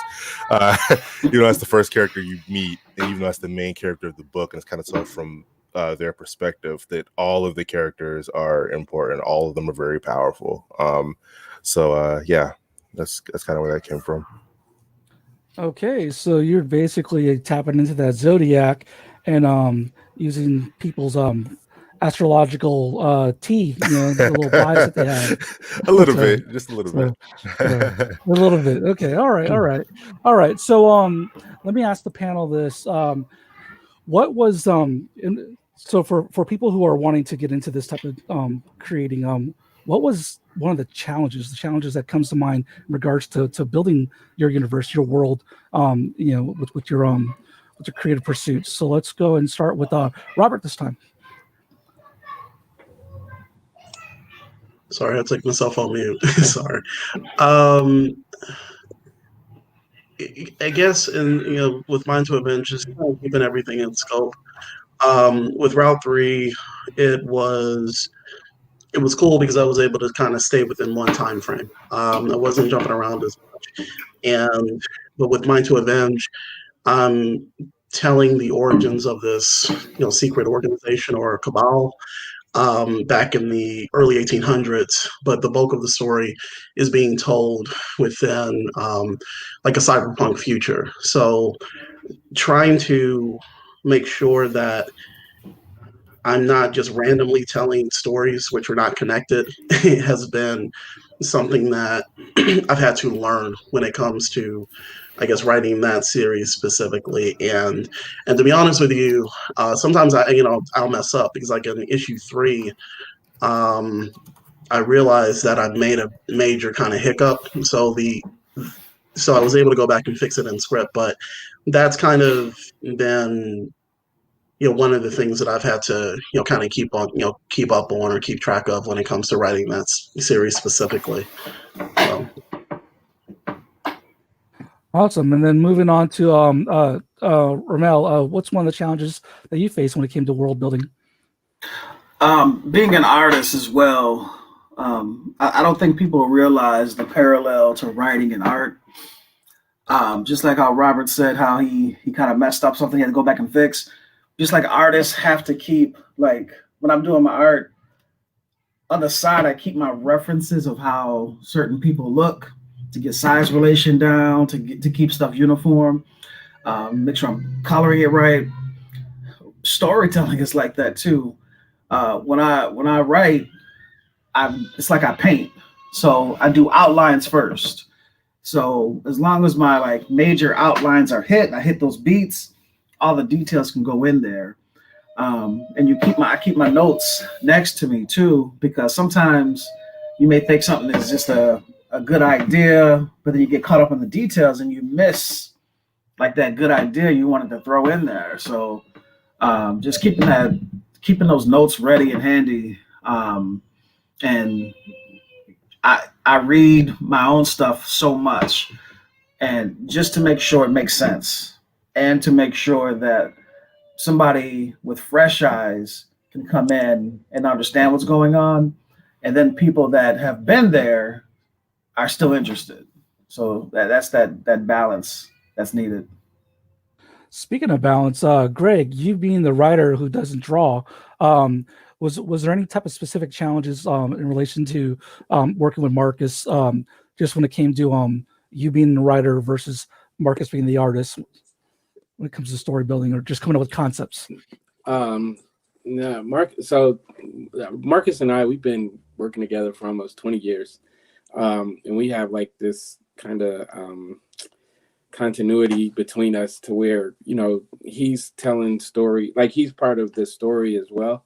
So ours always just comes out of, like, we have a unique relationship. I don't really tell people to have this kind of relationship, but we can be totally honest. We can yell at each other. We can tell each other when ideas are crap, and we can say it bluntly and then not have any feelings about it. So that helps us to be able to kind of sharpen each other. But as far, because we're both, it's almost like we're telling the story as one. So we don't have those issues. The biggest, to the original question, I think the biggest issue for me was like, I'm writing this thing that takes place like well in the future, but it's kind of based on actually like real history. So the timelines and trying to make sure there's all this continuity, because this is like this series is an epic. It's going to take a long time, obviously, to get issues out, but also it's going to take a long time to run its course. And we're actually even going to go back like 20 years before this at a certain point, so making sure everything ties in to where it makes sense and the kids' ages are accurate compared to the times. That was the most difficult part. It was fun, but it was really like going in, digging deep, and coming up, and then you have to have the reasons why you did the things that you do, why you made the choices. So I think that, but that's like with anything that you're doing, it's like being able to explain questions, like be able to answer questions that may not ever come up, but you at least understand what your motivation was, or what the character's motivation is for doing what they do. So going 20 years prior, getting some of that prequel magic, but without the midi-chlorians. All right. Yeah. Like a little Colonel Mars was like, if you've seen issue 4, we do like a little flashback to him, around 20 years earlier. But his story is really huge. Like some of the choices that he makes earlier in his life are huge, and they have a huge impact of where we are, to current state in Tuskegee era. So we got to go back and tell that stuff. Yeah, definitely. I think people would appreciate it too. Just more meat to chew, basically. Nothing against vegans. Okay, and then George, I want to ask you specifically, in regards to challenges. Do you ever face the challenge of your inspiration not wanting to? Does she have editorial say in regards to your your production? No. I mean, well, You bribe him with the juice box? yes Like, and no. what's happening? Well, I mean, the comic itself is like 90% written, like 10% real life. In most cases, most of the time, like the biggest challenge, especially with that comic, is the fact that while I write the comic and I draw the comic, I live the comic too. So I don't know if you guys see me a couple of minutes ago. I had to mute because there was a tantrum, and like those things usually like hinder everything that I try to do. Like when they show up, like nothing is done. That's just the way it is. And that's my biggest challenge. Just finding the time to do this thing with them around, and it's double edged. It's catch-22. You know, this is comic is what everyone likes. It's funny. It's humorous. I enjoy drawing it, but living it is a nightmare in most cases. Um, George, I got kids too, man. I would equate it to this. It's like if someone bought you a Coca-Cola Coke, right? Shut the can up and say, "Here, drink this without getting anything on you." exactly. That's how it is So if you see working with my arm like kids. that, that's pretty much what's going on. So, Other than that, I guess because I deal with comic strips and things like that, another challenge to me is being able to do what I want the way I want to in 4 panels. Just being limited by the space you have. And that was not so much a problem with Beware Toddler, but with the reset button. Especially like with the comic strips, is there's so much that I would want to do that I don't have the physical space to do. Or there's something I want to do that would be great if it had music incorporated or sound, but I'm limited by what the medium that I'm trying to emulate, which at the time was newspaper comics. got you. Wow. We almost hit a therapy session there. But real quick follow up question, then I'll move on to John. Did have they seen the comic? Your kids seen the comics? Yeah, my oldest son, he's just not getting into comics. He's 8 years old and he loves reading Beware Toddler. Um, he enjoys it. He finds it funny. He laughs. So that's good enough for me. My daughter, actually, when she sees the comic, and then especially like over the last few days, she'll be like, "That's me," and I'll be like, "No, it's not." But she identifies with it. She sees that the character is similar to her. I mean, yes, it was based directly on her, but I try to separate it to where it's not like a complete one-to-one, you know. And but she sees herself in it. She enjoys it, and that makes me happy. And yeah, they enjoy it. I love that for my oldest son that Beware Toddler is almost a gateway to get him into comics in general Nice. because now he's reading them and he's asking about them. I've got comics over here that I'm working on, like that he's asking questions about. Great. And if this comic, which isn't aimed at children directly, can get children into reading comics, like the whole like spectrum of comics, then yay. All right, awesome. And then John, 2 minutes left before we move on to the final part of the panel. Which is kind of a challenge I just gave you, but I mean, so you want to weigh in on this? Yeah, I'll keep it short and sweet. Basically one of the challenges when it comes to world building is, especially for me, I love to build backgrounds, lore, histories, etc. I know you guys can definitely relate, especially thinking about what Greg was talking about with Tuskegee Airs and all the history behind it and whatnot. But also to piggyback off of George, he says in 4 panels, man, that's hard in 24 pages too, man. Like it's crazy. You've got all this information that you want to build. You got to keep it organized in your notes or whatnot. But then because you have so much that you've done on the back end, one of the things that writers like to do, it's usually a mistake, is to stuff all that information into the comic. The readers they gotta see all this work I put in. They gotta see the mountain. They have to know the history of the mountain that's like in the background in one panel. You know what I mean? It's just like, but the hardest thing to do is to remember that, first of all, you have a story to tell. So you can usually eventually allude to some of that stuff a little bit. Number two, they're not going to know every detail that's in your notes. It's tip of the iceberg, man. Like they're not like all that stuff. They're not going to see. Release it in a Similarian style book later after your series is successful, and they can get the details there. But yeah, you have to remember to tell the story because that's what's going to keep readers coming back, not the fact that your character has something in his trophy room that his great aunt gave to him that represents when she was the previous Herald of Leo 30 years ago. That has nothing to do with the with the main story. You need to tell the story. Yeah. Well, it's not a Naruto filler episode, basically. Right. Thank you. Yeah. So as we wrap up, what I'd like to do is give you all a chance to tell everyone where they can find you, social media contact, website information, and of course, remind them again if you have a Kickstarter or anything else coming up that you want to promote as we wrap up our panel here in regards to world building. So we'll go ahead and start with John. We'll go backwards to forward. John, where can they find you, and what should they look out for?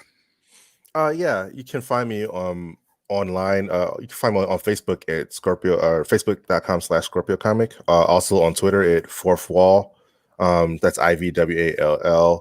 Also fourthwall.net or ScorpioComic.com. Don't have any Kickstarters or anything going, but I do have books and posters and stuff online. So would definitely like people to go check out the book, go pick up copies of the book and read them. And feedback is always great. So yeah, I love feedback.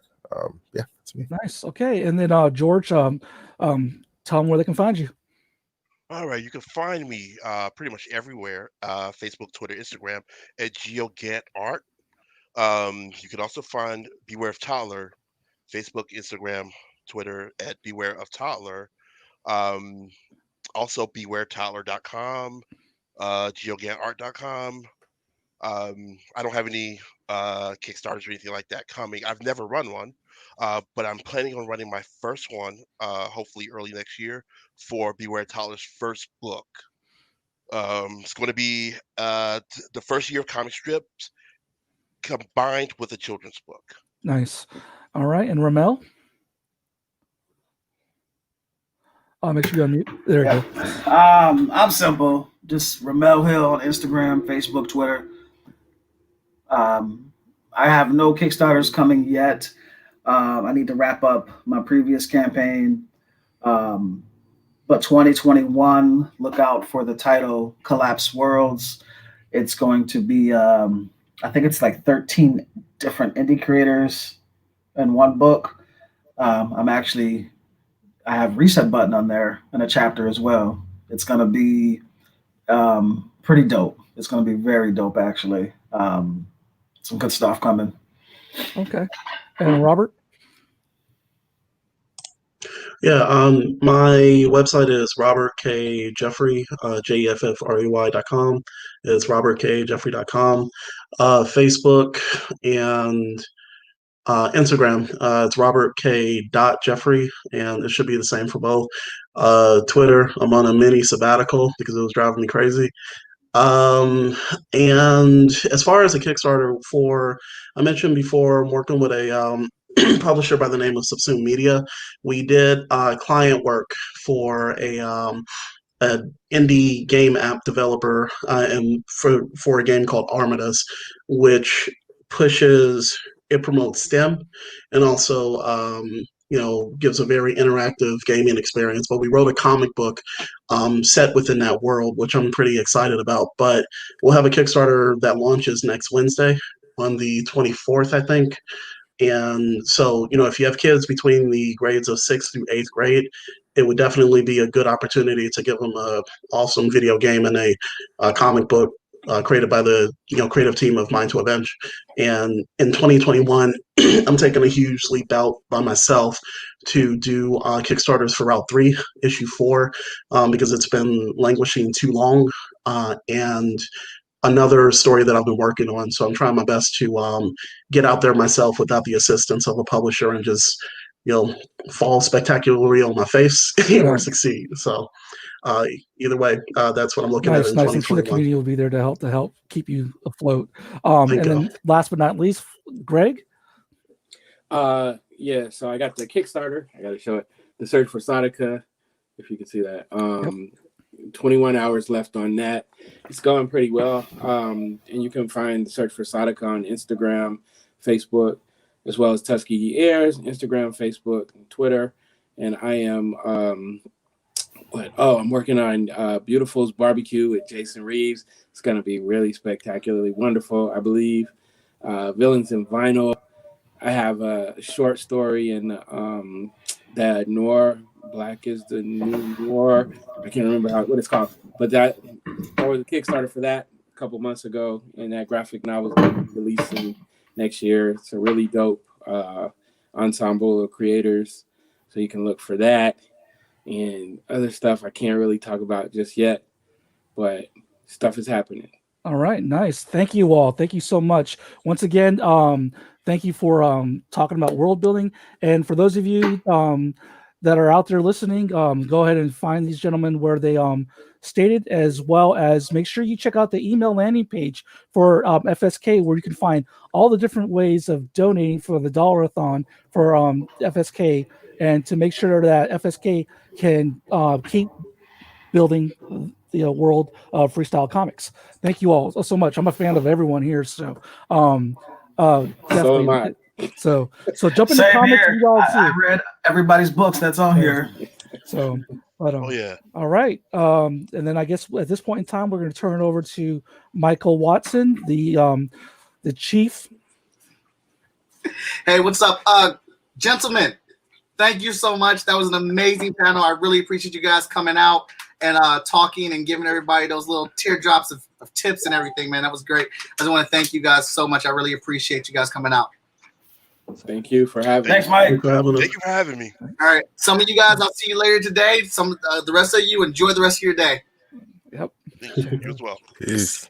All right. We're about to roll it. Get ready to roll right into this next panel. It is the most anticipated one. JM, we'll catch you in a little bit. All right. See ya. All right. Awesome. I'm going to turn it over to Mr. Cooper. Everyone. So I think are we on time, or we got a few minutes before we get moving forward to We got 2 panel? minutes. All right, so before we start the panel, again, today is FSK Day. Thank you for joining us. Please make sure that you share these live videos. That's a great way to support and help build things up for us. We've got running at the bottom all the different ways that you can donate if you're willing to donate, whether it's through Venmo, Cash App, PayPal. You're going to send it through Facebook. You can send payment through Facebook. There's just so many ways that you can support us. There's also ways you can go out there and support through either buying some of the new shirts we have available through TeePublic.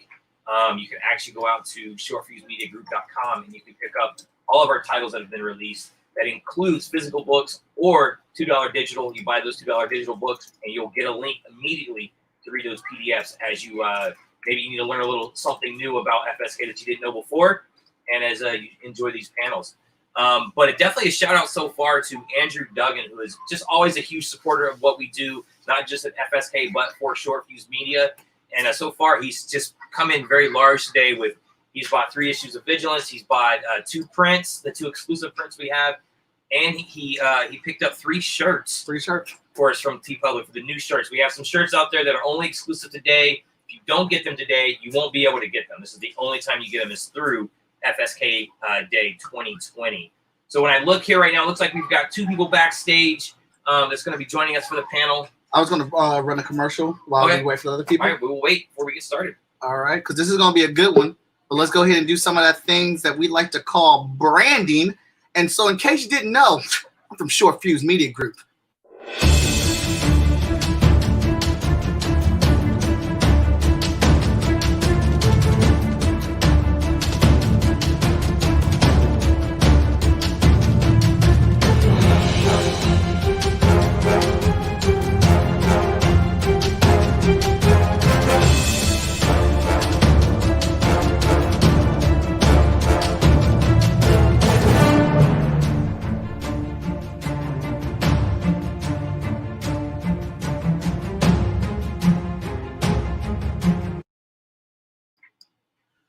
All right, so we're just waiting for one more person, but I'm gonna let Danny get this party started, and I'm gonna put them in as soon as they get there. All right, so again, this is the panel for why does everyone hate Carla?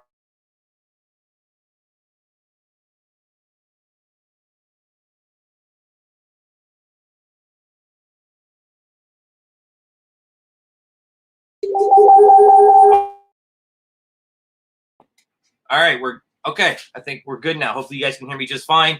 So again, this is the why everyone hates Carla panel. We've got some great guests with us. We know we've got some very passionate guests on here that hate Carla as much as I do. And again, in case you missed it the first time, Carla is you asked me, the true villain of the FSK universe. So let's go ahead and start bringing in our guests really quick. Sorry. Oh, you're going to roll the video of who is Carla if you don't know who Carla is. So we're going to go ahead and watch that first. I'm not sorry.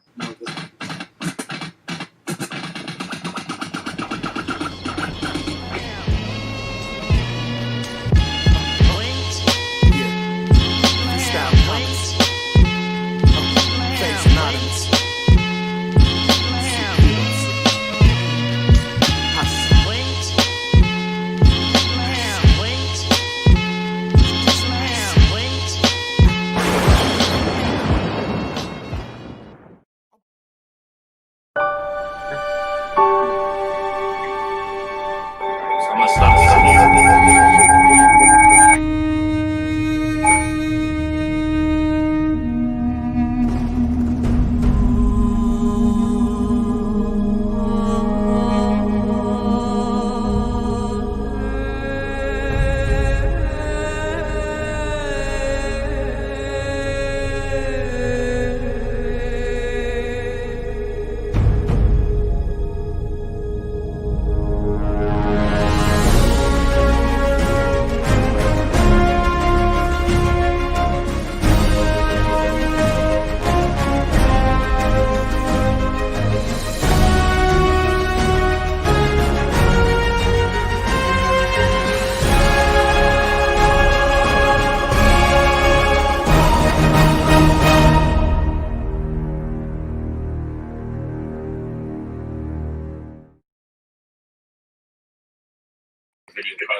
Try There we go.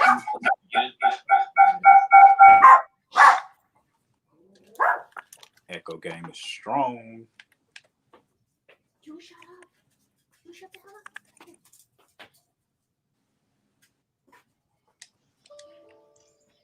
Even the dog hates Carla. That's ridiculous.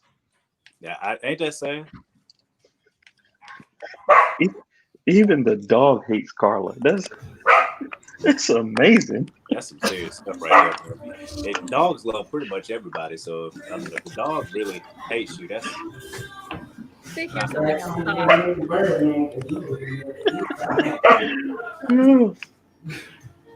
That sound is coming through really weird. You're muted. You muted. Danny, we can't hear you. We got too many mics going on. All right, so we've got Morgan Iverson joining us, Cara Nicole, Monty Latif, and Danny J. Quick, my fellow Danny in arms here.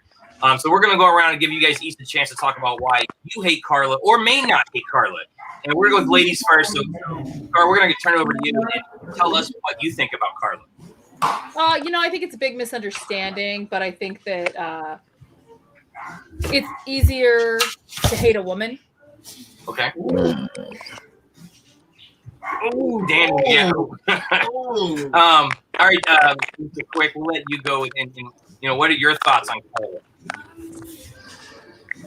Yo, she came in strong with the "it's easy to hate a woman." That's tough right there. That's terrible. Listen, I'll just say this.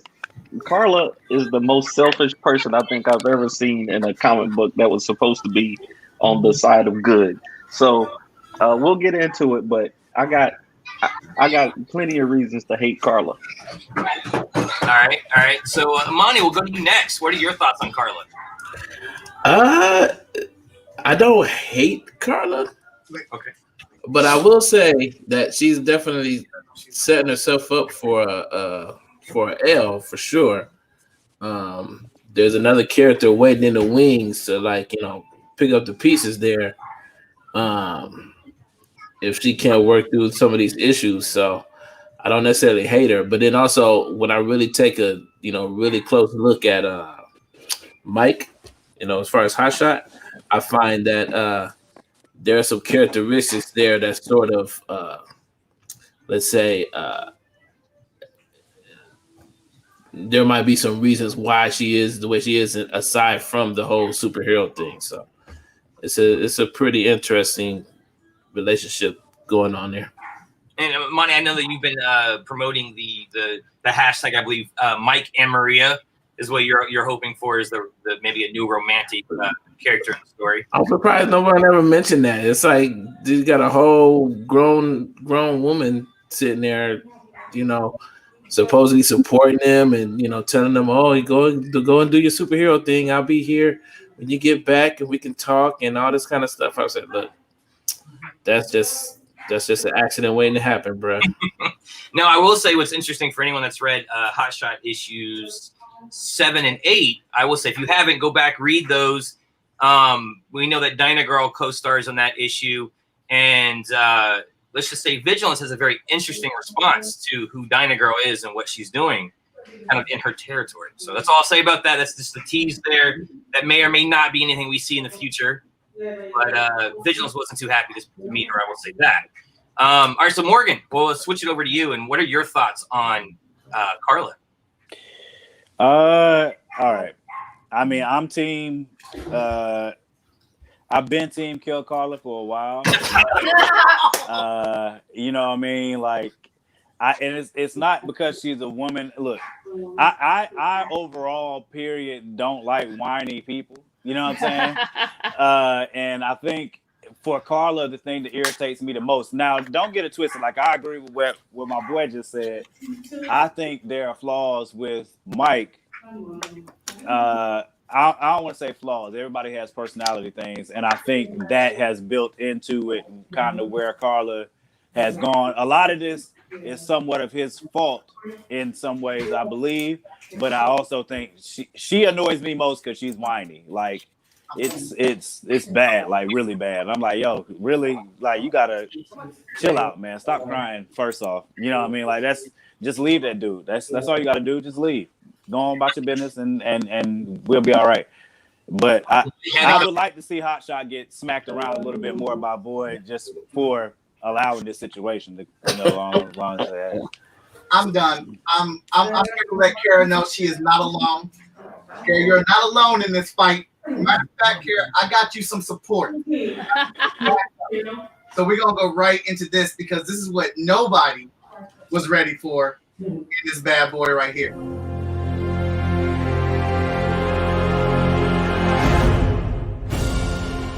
As we get deeper into the saga that is Carla. All right, bars. Should let everybody know who you are today, ma'am. Hi, I'm Erica Salary. I'm actually a friend of Michael's from high school. That's how far we go back. Right. So, if you were Carla, how would that make you feel? What are your thoughts on that?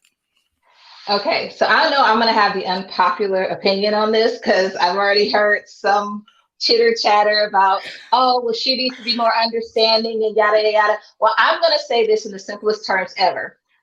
Fuck Hotshot. Wow. Go ahead. No, this is why, okay? This is why. First of all, people have this idea that because you're a superhero or you're out saving the world, it eliminates your personal accountability to the people that you supposedly care about. You can't tell somebody that you love them and then live a complete lie to them and show very little respect in your relationship in doing so. So I understand the idea of, you know, I have to protect my identity and da-da-da. Guess what? Even Superman had to eventually come clean with Lois Lane. But it's true. It's like to really be a superhero, I think at the very core of it is you have to be honest. And that's not just like, I'm not saying go out and tell everybody your identity and yada, yada. No, but you have to be honest with the people that you care about. And telling somebody that you love them and you're living with them or you're dating them and saying you don't trust them enough to be honest with them, that's a big blow. And I don't care if it's just your boyfriend, if you're Superman or Hotshot. Hell, you can be Jean-Luc Picard. If you ain't telling me you captain in the Enterprise, I'm gonna be pissed, okay? You just go up and disappear on a 5-year mission. Where you been? Like, that's important. You have to be honest with people.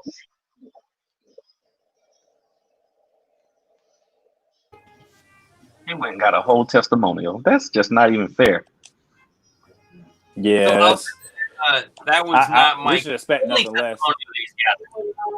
So go ahead, Money. Oh, I was gonna say I don't know if that changes anything.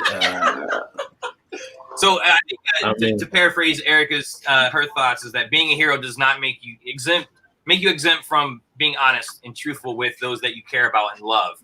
I will say this: there were a couple of scenes where I felt like Mike is just a lame. It's like the very first time she gets upset, he just doesn't say anything. He doesn't say even, "Oh, I did this to protect you and because I care about you or I love you." He doesn't say anything. He just says, "Oh, my bad." He just stands there. It's like, say something. And then by the time he does save her and she finds out, then he does come off like he's kind of like entitled to, like, more understanding, but he's sort of like this drag on a little bit. So I get where she's coming from in a lot of this.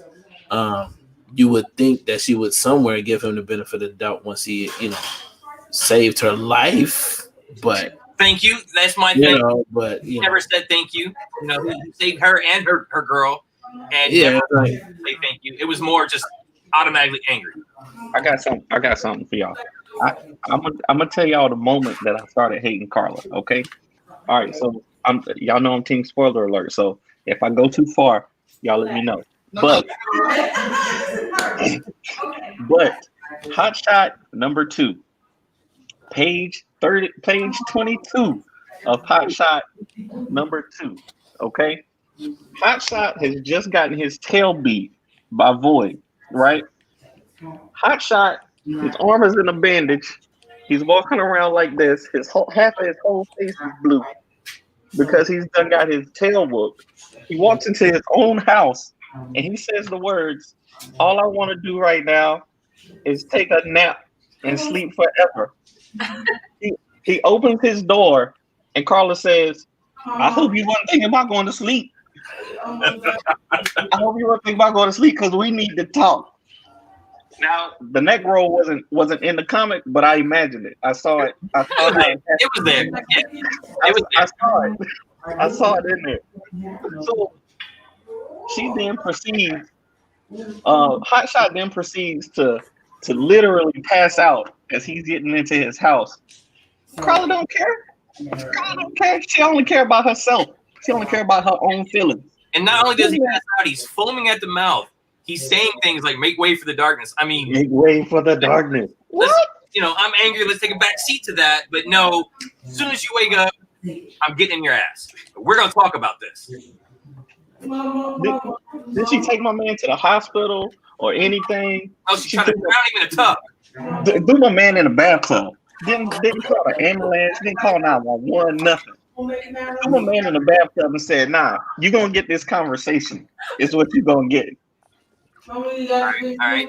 So I want to defend her here. How many other times has she been like, "Hey, we need to talk"? And he said, "Oh, I'm busy right now. Oh, I got to go to work. Oh, later. Oh, I got to go save this person." So how many other times has she been trying to have this conversation? And he's putting her off. And she's like, "Hey, I'm pissed. I'm fed up. Like, no, we need to have a talk." Oh, but he's always too busy saving somebody, getting hurt, running off, doing something else for anybody except his woman. Am I the only one who's seen Void? Like, am I the only one? Did you see what Void did to downtown Columbus? No, but wait. He spent the whole issue talking to Maria, though. And that's It's another not like point, though. it's not. That's why I got to. I'm straddling the fence here a little bit. That's why I keep thinking it's like he spent a whole issue. And why was that though, Imani? Why is that though? Because I know he about to give her some energy blast. That's why. Honestly, I've been married for 14 years, right? I love my wife. We can talk about anything. I can tell Tiana anything, right? Because I trust her. Because when I tell Tiana something, she doesn't go take that information and then go do the wrong things with it. Mm-hmm. So there has to be something that happened in the past between Michael and Carla that prevents him from wanting to tell her the truth. Maybe the way that she talks to her little friend that was in the car, spilling all her business, talking all their business, is the reason why he don't want to tell her stuff. You ever think about that? It's because she whines.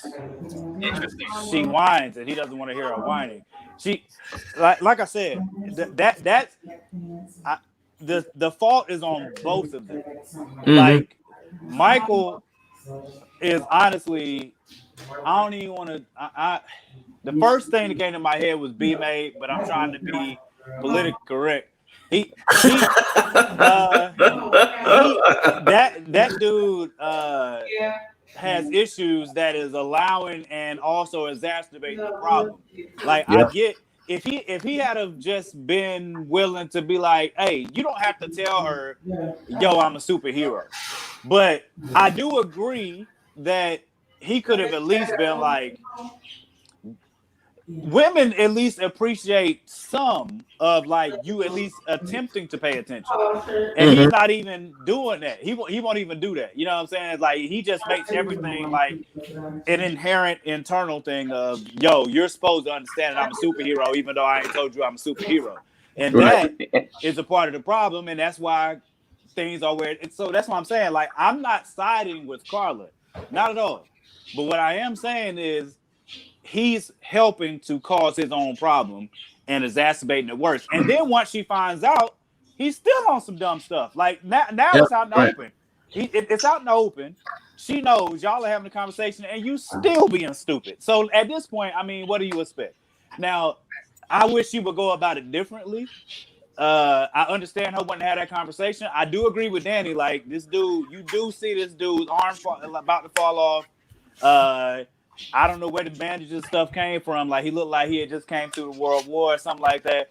But she was still like, nah, wake up, boo-boo. We gonna have this conversation. Right? You know what I'm saying? Like I can sympathize with that because I mean peace is a very important thing. Michael's in college, I'm assuming, so he don't really know that yet. But yeah, he's a part of his own problem for sure. Like he definitely makes it worse. True, I will give you that. Mike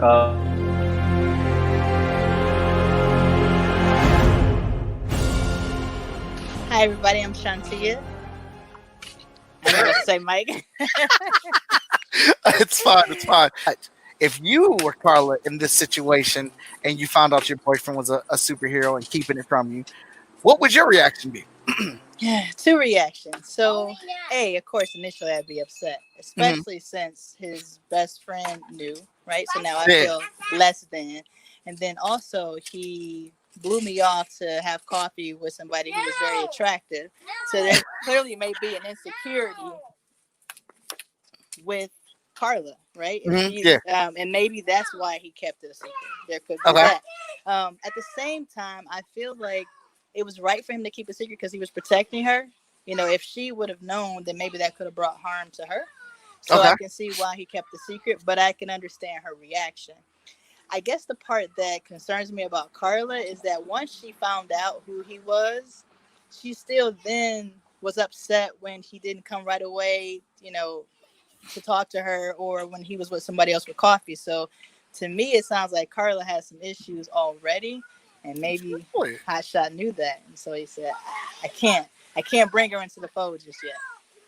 Okay. So we have a whole different angle here. That's great because nobody else has said that specific angle. This is why we go out to the streets. This is why we got to get it from the people. All right. Yeah, absolutely. So that's awesome, and I'm gonna leave it on that one because that's a really good subject. And let's see what our panelists have to say about that. Back to you, Danny Cooper.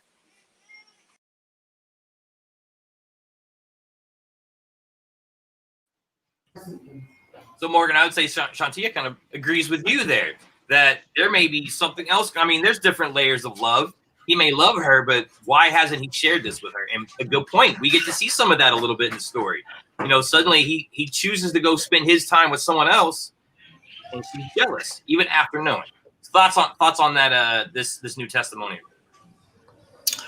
Well, like I've already said, he's definitely sharing his time with his girl Maria, and some quality time at that. So I'm saying there's probably some history there, and that's pretty much right there. I'm just saying. Just saying. It's pretty straightforward to me. I don't know what else to say. Just saying. All right, Kari, any thoughts on that? So, you know, Danny, you said that Carla's selfish. And who's being selfish here? We got a guy who's, let's see, he's got a girlfriend, but he's got another woman on the side. He's got school. He's got being a superhero. He's hiding things from her. Who's being selfish? Why doesn't he just let her go? Why doesn't he just like, you know what? I can't give you what you need in a relationship. You know, to the point where Morgan's like, hey, she's whining. Well, no wonder, you know, she's tried talking. She's tried giving him everything she could. And now she's to the point where she's pissed off. She's frustrated. She's like, please, come on, give me something. And, well, I'm not gonna, but I'm going to keep you around. And that just seems kind of disingenuous as a person for him to be like, well, I'm going to keep you for me, even though I don't want to share myself with you on an emotional level, on, you know, on a trusting level. Why doesn't he let her go? Who's being selfish?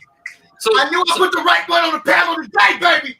You just said it. You just answered your own question, though. You answered your own question. You just said Hot Shot's got school. He's out here fighting enemies from other dimensional planets, rifts. He's over here trying to be a politician. He's got 100 things that he's got to do, but still we gotta or wanna. He has to. There's no superheroes. People dying out here in these streets. He's got to do it. So we've seen, at least in Hot Shot 1 through 3, almost every panel he's thinking about Carla. He's thinking about what she's gonna think about what he's doing, how it's gonna affect her. That, you know, if he doesn't catch the car the right way, everything that he is doing, everything that he's doing, he has her on his mind. So I disagree. You disagree? I don't think he's thinking about Carla. I mean, think about this. I'm not sure who the writer is on this particular book, but I find it interesting that every cameo that Hot Shot gets is like it's with a woman. So it's like we don't even get to. It's like the first couple issues is Vigilance. The next time, Dinah Girl, and he's fighting the dragon chick. Yeah. Then it ends. Issue 9, you end it. He's sitting in front of Maria. So it's like some of this stuff. So like he's bringing some of the suspicion on himself, man. It's like the dude ain't got no friends to else, you know, anybody else he can have a burrito with or something. It's like every time he turn around, you know, he's spending quality time, you know, with the man's got options. Yeah, that's what. Damn, that's not like that. That's me and Amani on the same page, man. Like this dude and Kara too. Like I agree with parts of what both of y'all are saying. I understand. I don't know, man. To me, Carla has been whiny from go. Like literally from the first issue, she was whining and nagging. So now maybe I could get with it on this level, Kara. Like maybe because I do agree Michael has issues that are clear and they come out and manifest through Carla. So maybe Michael has created a monster that he can't. Now he no longer wants to control or curtail himself to or whatever. So I mean, did you just suggest that he could this woman. I'm saying that's not. I think it's not his fault. He's not responsible. What I'm suggesting is if you help to create an issue with or in somebody, okay. If that's not, if she's not naturally whiny, right, Kara? If she's not naturally just a whiny person, then that means. Oh no, that no, means, we ain't gonna do that, man. No. What? That's that Jill Scott stuff where she said like you made me crazy. No, we ain't. No. Hey, I'm crazy because you made me crazy. No, we ain't doing that. Wait, but there is. Wait, nah, yeah. Look, there's validity. There's validity. Nah, there's validity there. If you like. You're why I'm breaking out the windows out this car. This is yeah. I'm not condoning it. Wait a minute. I'm not condoning it. But what I know is that like you can fall for somebody, right? And because you fell for that person, maybe it's like the argument of does money actually change a person, or does it just give them the means to do what it is that they naturally would have done in the first place? Is that similar type of argument? If this woman's breaking out the windows of your car and says you're the reason for it, maybe that was already in them and you were just the impetus to bring that out. I don't know. I'm just saying I can somewhat get with what Kara is saying. If she is not naturally a whiny person, I believe she's naturally whiny. That's what I will establish that first.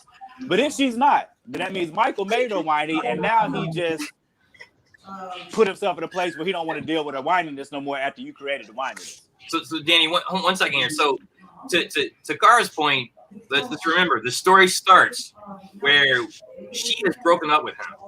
He hasn't tried to get her back, so he let her go. He saved her.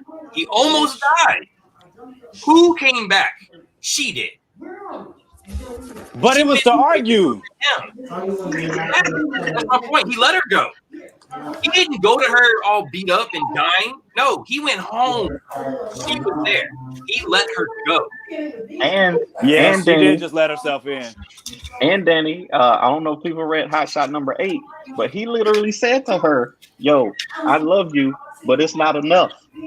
I love you, but it is not enough, and we're not gonna change." He said to her, he said, "Listen, I understand. I have these feelings. I want to be with you, but it's not enough right now." He did that. She the one keeps showing back up. Right.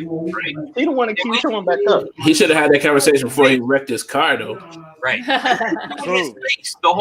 He could have saved himself you know. Well, he's got to say to everybody now else. Now you got a car payment, man. See? Now you got it right. You know what I'm saying? You know what I'm saying? Like now you got a car payment on top. We got another testimonial coming in.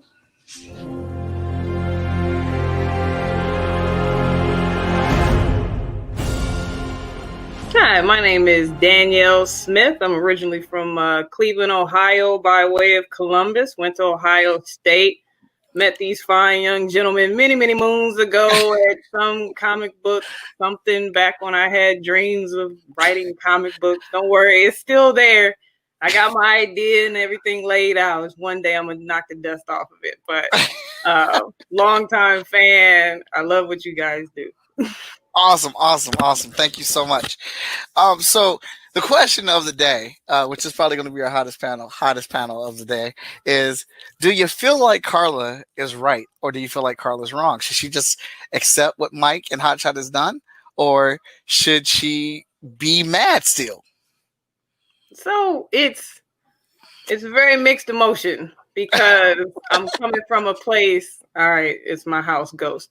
I'm coming from a place of I know both sides because I got to think back to when I was in college and I was that young and you're female and you got all this hope in somebody. Mm-hmm. And so when you find out that they don't see you the same way that you see them, whether it's justified or not, it's very hard. Once you break that trust, it's very difficult to put it back together. I always say trust is like a glass.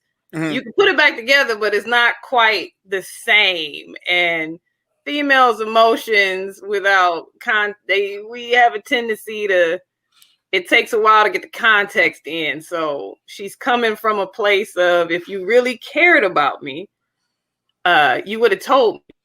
Because what's the plan? What you gonna hide this forever? What, we gonna get married? Like she said, you mess around and die one day, and what are you? In my version, you're just a missing person. But I gotta sit here and watch this superhero. We're mourning the loss of him, but at the same time, I have this missing person. Or you find out after the fact, and you don't ever want to find out after the fact. So I can see why she's mad. Yes. Mm-hmm. So it's just, you trust somebody, you love somebody. And when you love somebody, you want them to trust you. You assume that they are going to trust you with everything. And I think that's the underlying, coming from a female perspective, when we say, I love you, we assume you love us and you are going to trust us with everything. And when you hide things, it nicks away at that. So I can see why she's angry. It takes and he ain't exactly rolling in the dough to make up for it. There's things you can do to buffer stuff. And, when you're in college, you don't understand any of that. You lack all that life perspective that is necessary for rational decisions. So, oh man, that is awesome. That is awesome. I want to thank Danielle so much for coming on, and I'm going to toss it back to Danny Cooper and the panelists, and let's see what they have to say about this response. So what I take from Danielle's perspective is that, once again, Mike is responsible for what it means for her to feel loved. So he needs to meet that responsibility. Is that really fair? Go ahead, Amani, over to you. No, I was just gonna say I agree that he's like the brokest dude ever. First of all, like, this is a horrible situation here that is only made worse by the fact that he is this destitute, and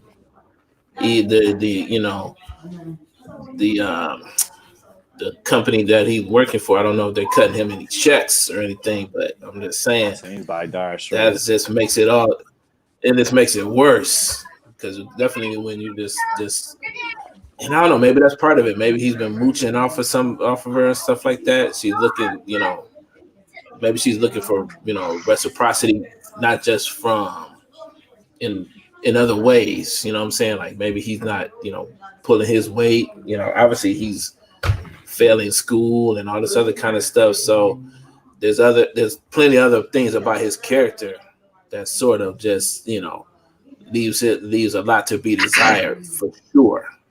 Which makes it even weirder that she's like fighting so hard for this thing, because it's like, because women will do that. Women will do that. That we do that. I'm telling you, like, oh, I supported you when you were broke, when you were failing, when you're getting your ass beat all the time. I'm here for you. I love you, and you won't tell me what's going on with your life. What's wrong? Why won't you tell me?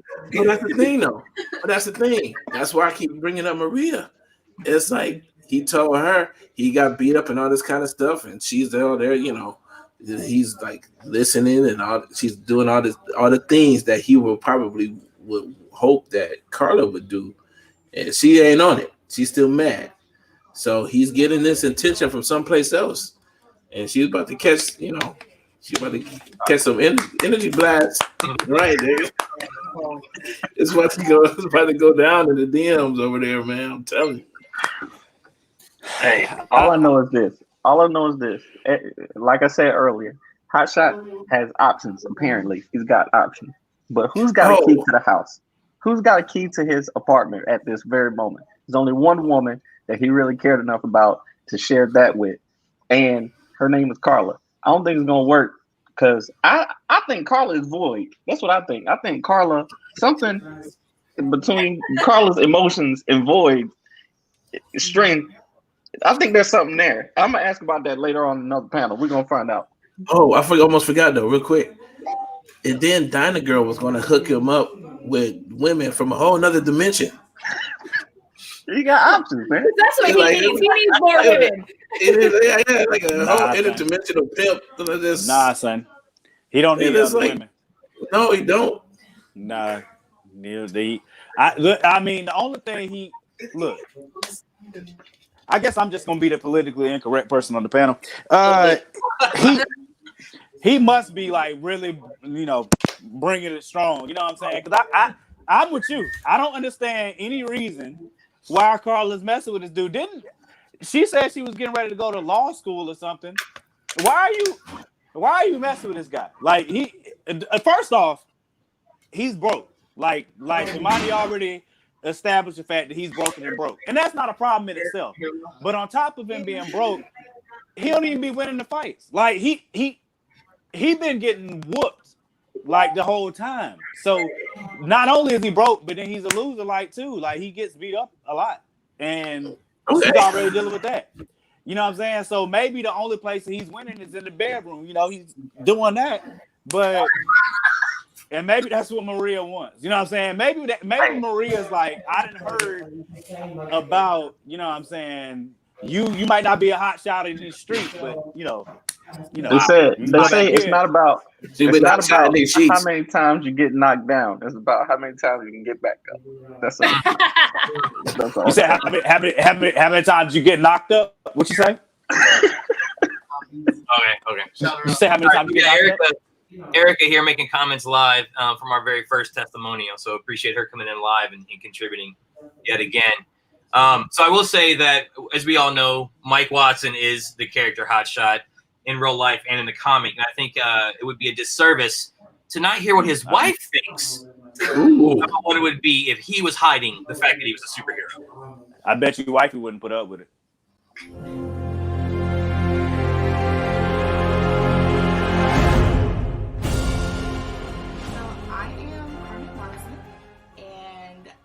And Mike, we go way back. Like, we used to work together at GC Services. Oh, and we're married. So, I find Carla a touch annoying, but I feel that she has a right to feel the way that she feels. She's in this situation just as much as Hotshot is. He is out there putting his life on the line, but she's the one waiting for him. And to find out that, not that she's not a priority, but he's not taking their relationship as serious as she is, because he does have other priorities. She understands that, I'm sure. Like, I'm putting myself in her situation. She will understand that, I'm sure, but communication goes a long way.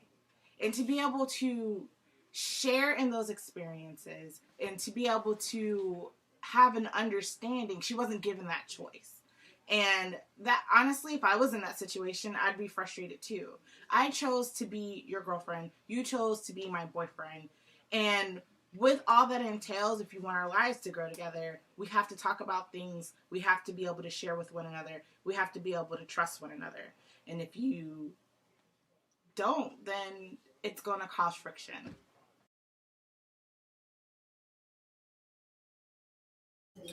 Choice. So I agree. She wasn't given the choice until we saw page 1 of issue 1. She already broke up with him. It was over. Came back to his apartment. Issue 7 and 8. She knows the cards that she was dealt, and she's still mad at him. Like, you know what the deal is, and you're still upset? Either you get with this or move on. And Mike finally makes a decision to say, no, I can't give you what you want. And she's still mad at him. Any thoughts? I mean, he could give her what she wants. I think I made a pretty good case for what he can give her, but that's about it. That's all he got. That's all he got. Bro. That's all he got. You know what I'm saying? Like, and sometimes that's okay. But in this situation, you a superhero or supposed to be one. I just don't know. You know, maybe he should rename himself. Maybe he should be super.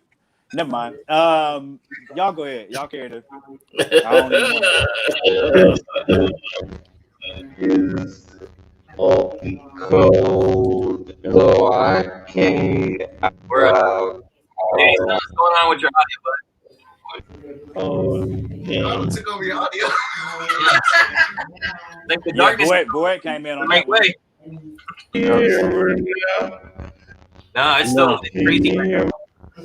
You start foaming at the mouth, I'm gonna leave. All right, while we wait for Danny to figure that out, Monty, any thoughts? No. If for no other reason, that's Michael's wife. I'm not going to counter that at all. And just be sure when the powers do come, Michael, that you see the blueprint here, and you know how to make this right. That's all I'm gonna say. I'm not stepping in the middle of that one. All right, Cara, any thoughts from you? You know, I think that every superhero knows that they will, that the villains, the bad guys, they will come after your family. They will go after anybody you love. And so for you to go and even attempt a relationship, you're putting someone's life in danger. You're putting them at risk, and it's selfish. And why are you doing it? You know that you got all this stuff to do. You know you're busy. Why are you going to get involved with somebody that, one, you can't tell? Sure, she's got a key to his apartment, but does she have a key to his heart? Does she have a key to his trust? You know, the dog walker has a key to your apartment, you know? So Not mine. No. Very good points, Cara. Very good points. All right, Danny, let's see if your audio is working now. Can you hear me now? Yeah, there we go. Okay. So, like I said, Mike brought the ultimate cheat code in by bringing his wife in the game. I won't say nothing against Miss Watson. I won't say nothing against Carla. But I will say that if you can make me like Carla before Hot Shot ends, you will have pulled off the greatest feat in comic book history. Because I'm thoroughly invested. I am thoroughly invested in hating Carla at this point. So, hey, I look forward to it. All right, so one final question for our panelists. You know, whether you feel for or against or semi in the middle there. You know, obviously there's different levels of relationship. There, you know, if you're in a long term, if it's a newer relationship, you've been trying to make it work. You know, so Danny, to you, how would you feel if you found out that your wife was actually a superhero and has been for years and hiding it from you? Hey, I'm gonna be excited. I'm trying to make that work. Listen, I'm trying to make that work. If I found out my wife was Storm or somebody, hey, listen, we already made the decision to be together. I done said till death do us part. If I found out she got superpowers, we gonna figure it out. We're gonna make it work. And we're gonna take the things to the next level, if you know what I mean. That's what I'm saying. We're gonna make it happen. Any other thoughts from that perspective? Oh yeah, we're gonna go pay these bills. That's what we're gonna do. You got superpowers. You got a whole you know, extra genetic bonus up in here that I didn't know about. So we about to make it rain. We're gonna see a lot of head nods there. I mean, I agree with that. I mean, if she didn't tell me, I guess it depends on how long we've been married, because I would have an issue with not knowing, but I wouldn't whine about it. So, you know what I'm saying? There's still a difference. Like, I'm not, you know what I mean? I'm not going to whine. I'm just be like, why you ain't tell me, bro? We could have been making money all this time. And you know what I'm saying? You were just on some selfish stuff. That's all I do. I'm not going to leave, though, because she might beat me up. So, you know what I'm saying? It's okay. All right. I think the biggest thing actually is the fact that he told, like, Maria first. He didn't tell Maria. Yeah, he didn't tell her. Maria found out. Figured it out. Okay. So she found out on her own. Cara, any thoughts? Which makes her, I guess, smarter than Carla. Okay, so I'm going to throw this out here because you guys are going to know what I'm talking about. So she finds out that he's a superhero after he saved her. Oh, so you just out saving everybody? I'm not special? Oh, no. Why'd you save her? Why'd you save her? You're going to save everybody. So when you saved me, it didn't even matter because you're just going to save everybody anyway. They ain't gonna make it. Call it a hot shot. It ain't gonna make it. Right.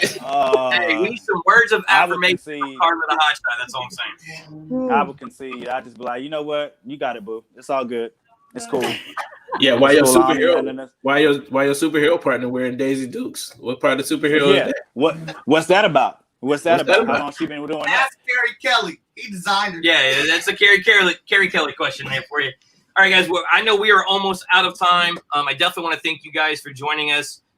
Before we go, a reminder to everyone watching, if you don't know who Carla is and you want to know more, head over to shortfusemediagroup.com.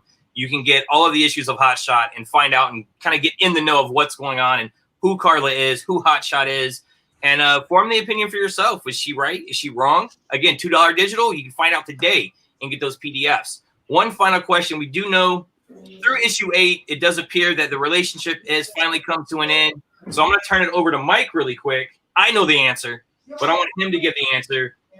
Michael, have we seen the last of Carla in the Hot Shot series? Y'all definitely seen the last of Carla. So things is going to be set straight. I'm turning Danny J. Quick back to the light side because that's where she at. She got reasons. She's ready. She's part of the sport cast. Kara, I knew I got the right one on here. They wasn't ready for you today, baby. They wasn't. I came in here with one goal is to confirm that Mike is probably going to smash Rhea. I don't think nothing said today has derailed that idea. I think I am. Andy already said in the comments they are best friends. It is possible.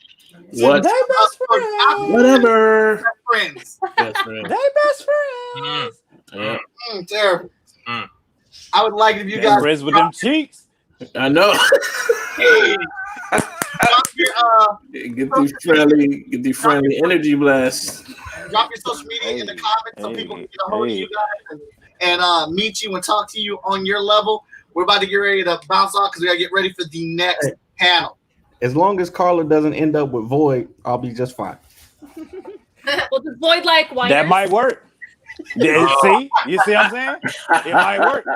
It might All right, work. guys. Well, again, thank you for joining us. We appreciate all the different perspectives and feedback. This has been a lot of fun. Guys, continue to stay tuned for we're still at just the beginning of FSKDAY 2020. All right, everybody. Stay tuned. We're still here live.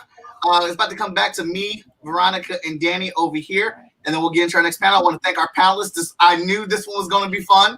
I knew I had surprises for you. I want to thank you all for being on here and appreciate it. Also, drop your social media in the comments so they can get at you. Yeah, drop that.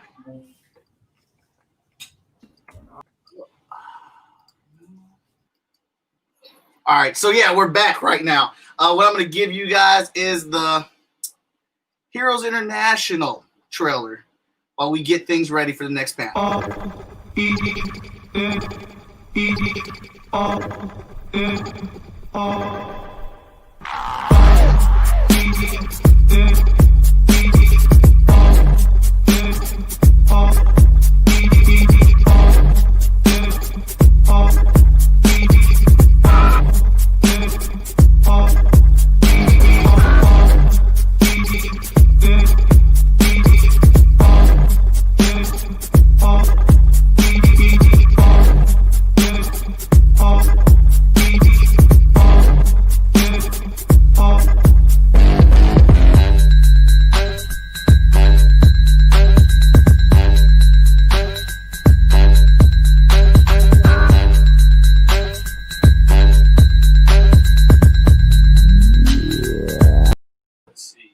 What's up, y'all? What's up? We're back, and that was Heroes International. We just got finished with the Everybody Hates Carla panel, and I got more testimonials that we're going to play throughout the day.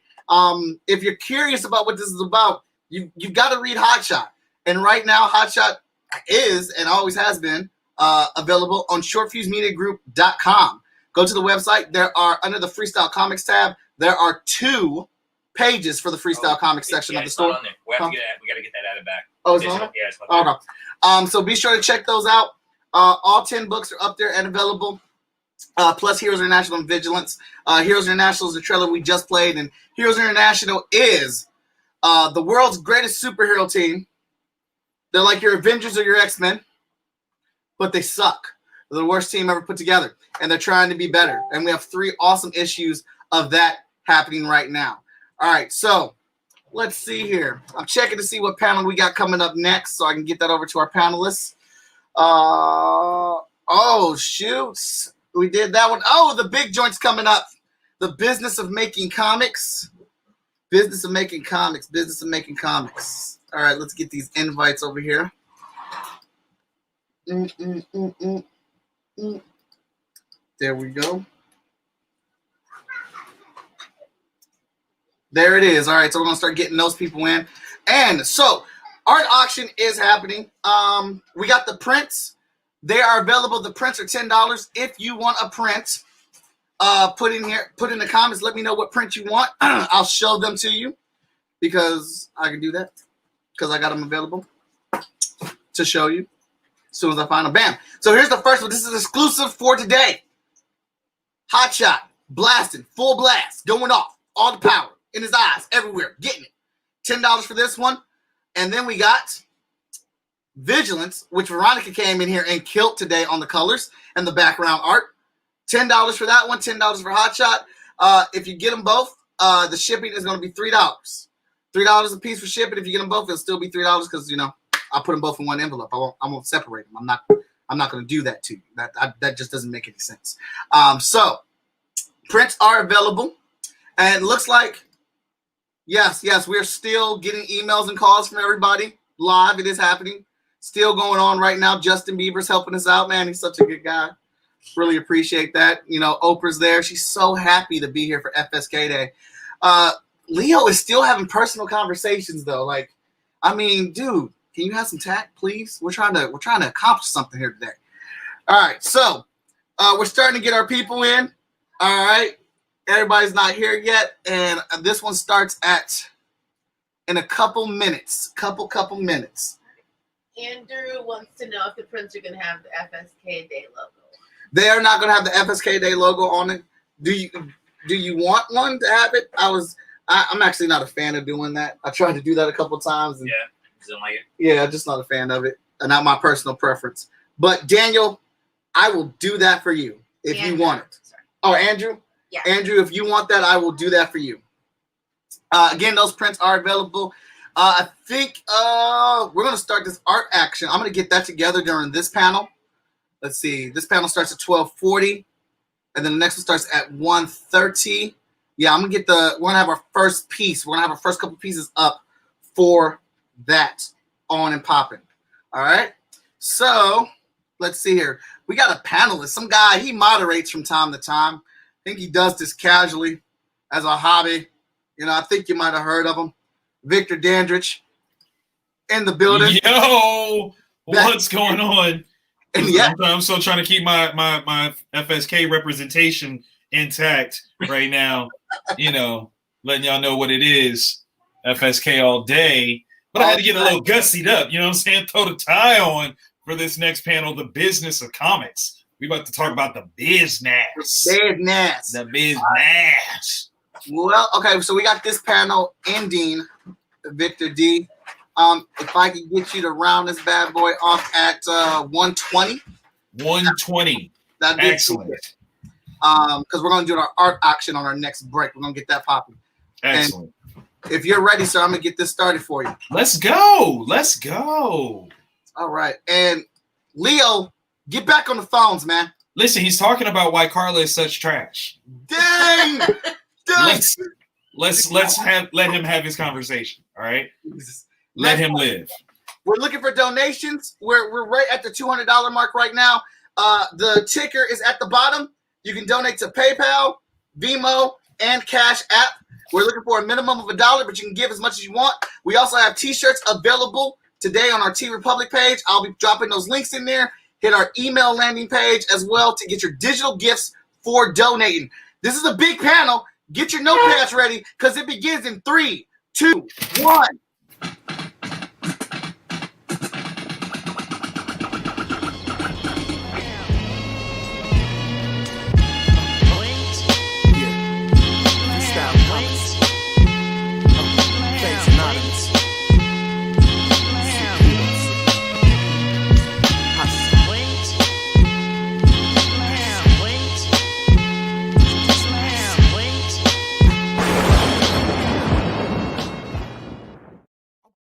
That intro, baby. Oh my goodness. It gets you hype. It gets you excited. Ladies and gentlemen, welcome to FSK Day 2020. I am Victor Dandridge, the hardest working man in comics. welcoming this wonderful, fabulous group of creatives to the Business of Comics panel. What up, y'all? Y'all looking good today. Can everybody hear me okay? Y'all good? Y'all being all quiet, y'all being all chill. Come on, man, we got to wake it up. We about to have like a virtual Comic-Con. This is going down. So listen, I know most of you all, but let's give everybody else an opportunity to meet you, starting off with Imani, since that's the order that I see you in on my screen. So we'll start with Imani, we'll go to Moana, and we'll just keep it moving around the clock like that. Hello, my name is Imani Latif. I'm the creator of Peep Game Comics. It's a digital comic book platform dedicated to comic book creators of color. I'm also the creator of Junebug's World, where I teach kids how to create their own stories using comics. I love that. I love that. Moana?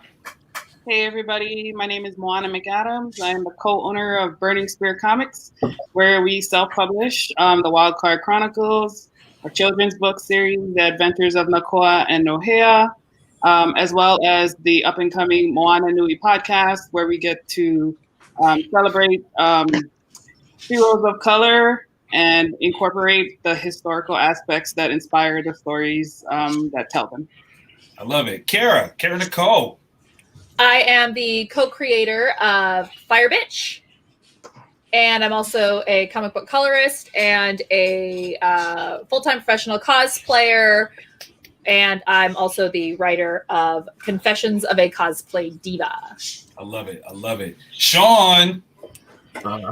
I'm Sean Mack. I am the founder of Short Fuse Media Group, publisher of a bunch of indie comics. Also the owner, operations director of Indieverse Unlimited Action Figure Line. I love it. I love it. Last but certainly not least, Travis. I am Travis Gibb. I own Orange Film Productions. We do books like Voodoo Nations and Broke Down 4 Dead Bodies and Cthulhu Invades Oz. So all sorts of cool stuff. And coming in like a rock star, Henri. Give everybody a quick intro as to who you are and what you do. How you doing, folks? My name is Henri Kompen. I'm the writer, creator, and producer of Yisun Shin. It's a comic series about a Korean admiral that battled the Japanese in the 1500s. He was outnumbered 10-1 and beat them 23 times in a row without losing. We also got another book called Marks, A Tale of Neglect, which is the story of my grandfather's life. During World War II, he was a Russian Jewish soldier who battled the Nazis. It's all a true story.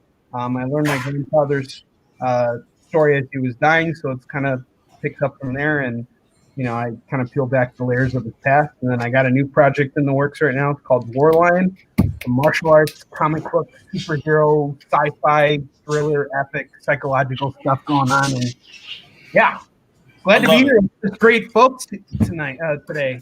Absolutely. Listen, we're about to cut it up. We're about to give all kinds of trade secrets. And let's start off with something like deep dish, okay? So we're talking, the theme is business of comics, but that concept is kind of ambiguous, right? First let's get an understanding of what we mean when we first say comics, and then what we mean when we say business, and how we define the two. So let's jump into that, and Juana, if you don't mind jumping in first on what your thoughts are. How do you define comics? How do you define business? And how do you put the two together?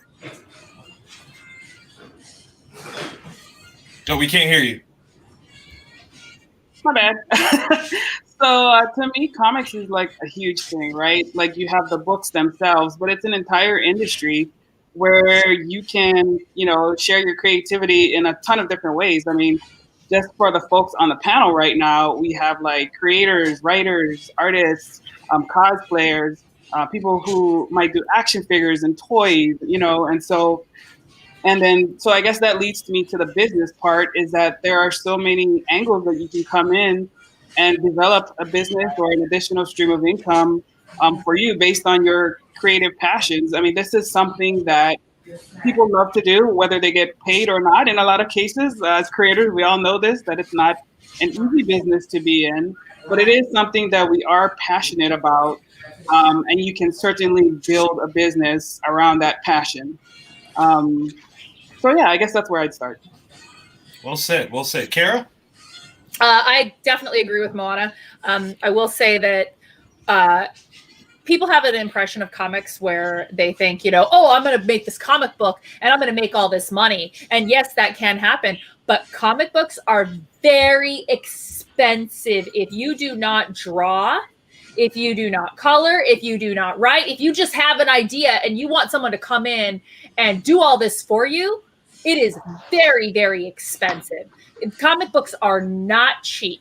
So I think there's that main impression that, oh, it's just comic books. Oh, no, it is not just comic books. It's comic books.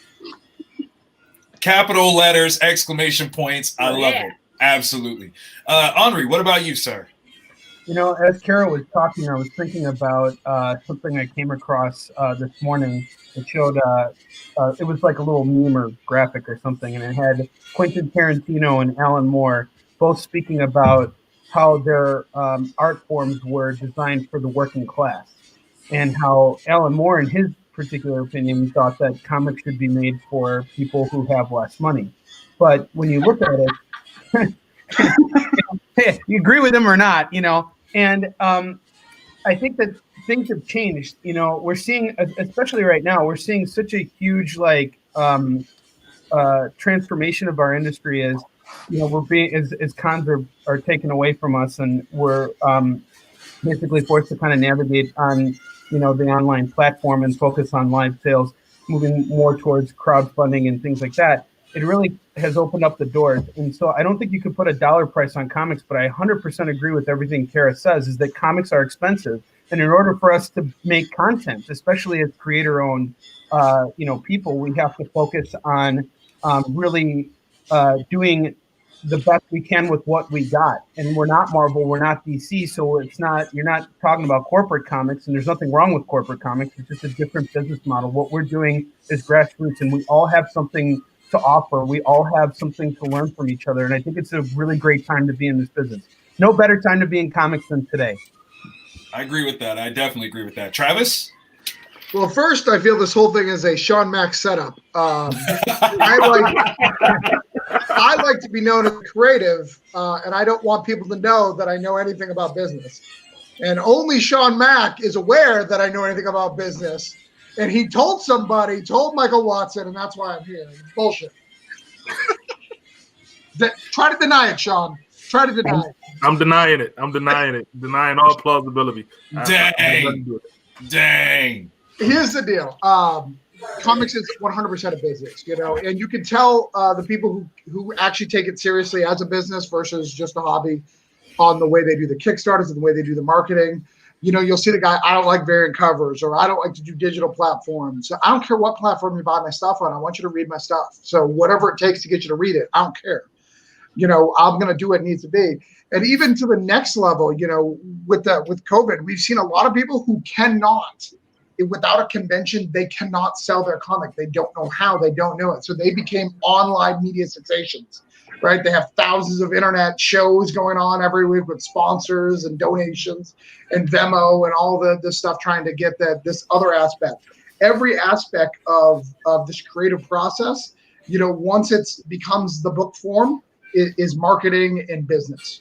Yeah, the creative part is until you get this physical thing, or digital, if you're doing digital, it's all becomes business. I like that. I like that. Imani? State the question again for me. How do you define comics, and how do you define business, and build or bridge the two? How do you define comics, and how do we define business? How do we bridge the two? Well, from the interesting standpoint that, like, you know, me and you, Vic, we both teach comics. Right.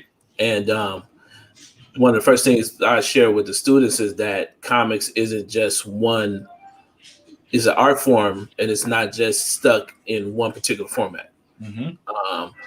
If it's, you know, and, you know, I'm encouraging these young people to tell their stories, and adults sometimes too, you know, tell their story. I give them as many options as I possibly can to tell that story using the comic book medium. So we're not just talking about the 24-page or 32-page floppy. We're talking about mini comics. We're talking about one-page short stories. We're talking about gag comics. You know, we're talking about the, you know, we start with a very broad approach to what comics are. When we talk about the business of comics, so now we're trying to take this thing that we all love and try to monetize it. and that's when it all gets tricky, right? And what I've noticed is that depending on the intentions of that creator, once they go in, then that would sort of dictate what their business actually is, right?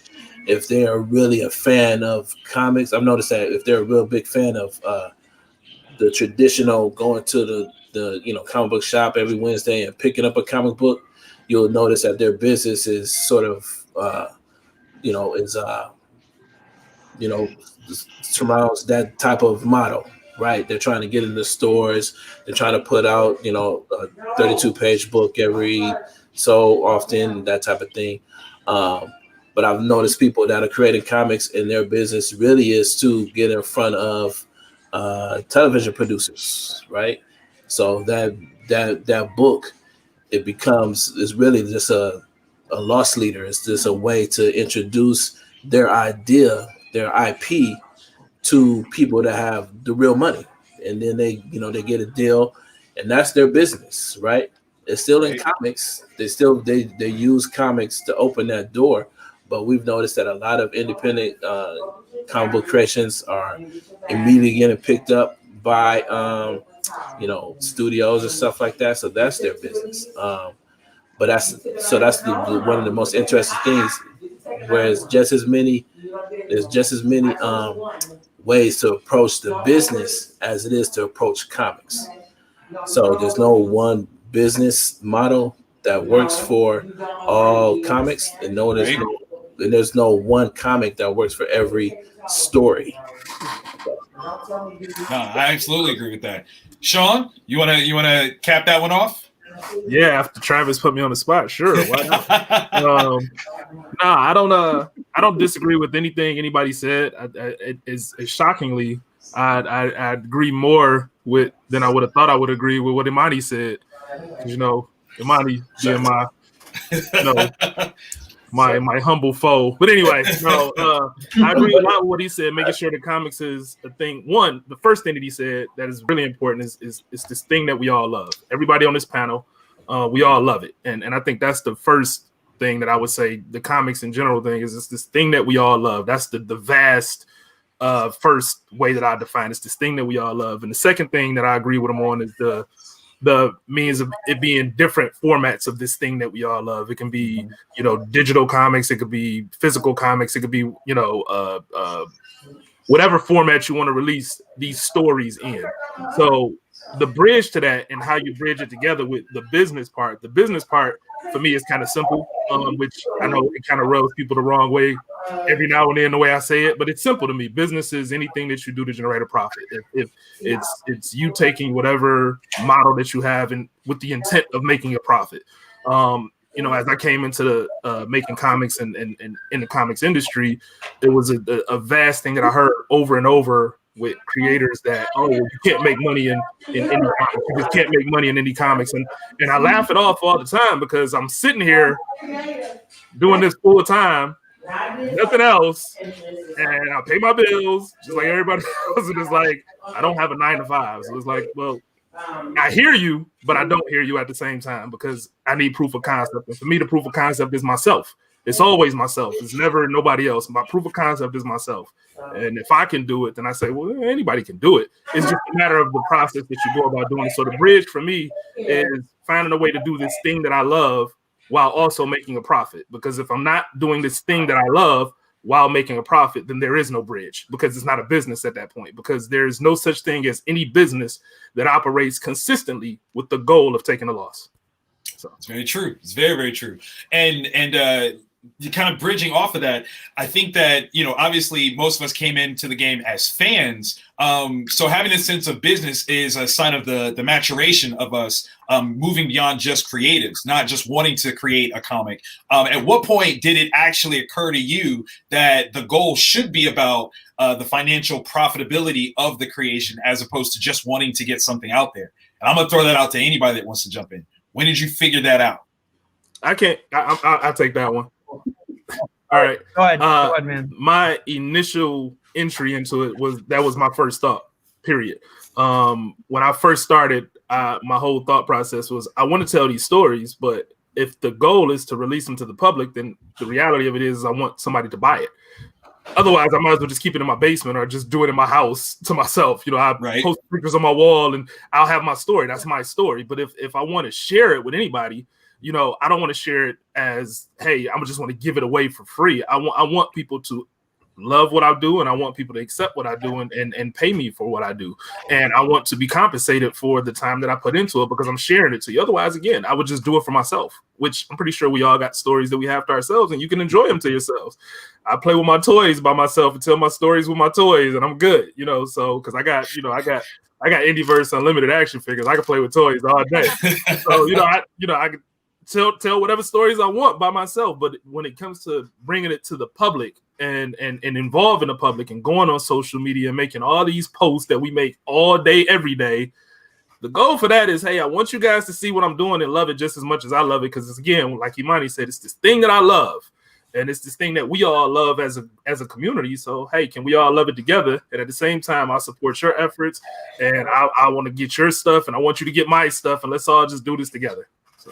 Right now, the image of Sean laying on the floor in front of a flat, TV playing with toys. That's all I can see right now. Just kind of rolling around him, just pew, pew, pew. That's what I got in my head right now. Andre, what were you gonna say? Oh, I'm sorry, Carrie, go ahead. No, I want to go into what Sean was saying. Another thing that people don't understand, since we are talking about the business side of this, you can only take a loss on your taxes for 5 years on your business before you will be audited. You can't just do this and keep pumping out funds and using it as a deduction. It is a fantastic deduction. I definitely say, use your deductions, but you only get 5 years before you better turn a profit. That's right. Facts. Yeah. Oh, well, it is different per state sometimes. Yeah. Yeah, because in Ohio you get 10. But you get 10? You're absolutely right though. At that point it gets I'm moving to Ohio. Yeah, right? It gets brought down to There a are hobby. a bunch of farmers. It takes 10 years to grow. I mean, it's not wrong. It's not wrong. Even in Michigan, I think you get 3. But I mean, okay. Yeah. I'm not in Michigan. What I was going to say is just kind of going off of that is, I think when we initially get into this, kind of going back on what Travis was saying, you want to make your work available. You don't. It's not about caring about how people read your content. It's about the fact that you make it available and that they can enjoy it digitally and physically, however they want to enjoy it. And I think the main thing that for me, kind of like the business aspect of this has always been something that I've been paying attention to. I think that we've all kind of like seen it because when we go into a comic store or when we're watching anything comic related, like it's already being marketed to us. Like if you look at like a trailer for a movie, there's something about that trailer that makes you want to see that movie. That's all marketing right there, and you look at Stan Lee, like showmanship is a really important aspect of the business. And so when I got into this, like I tried to look at what I could offer or what wasn't being offered that I knew that I could do. And that's what I think comic book, the difference between comics and the businesses is that they're both require creativity on a very high level. And there are certain things that we can all learn from each other that can help us hone our abilities to do better, to make sales in other avenues. And I really like what Sean said, because that's what it's about. We all have to support each other. That I would say is probably the greatest silver lining I've learned from 2020, because prior to that I was at all these conventions and just focusing on everything that I had at these shows. But now that these shows aren't here, it's like that gives me a chance to learn from other creators and bring it to a different platform and try and drum up sales a different way that I would have never thought of had it been for the situation we're in right now. Of course. Travis, you want to jump in on that? Yeah. So you asked, one of the things you asked specifically is when you knew that it was a business.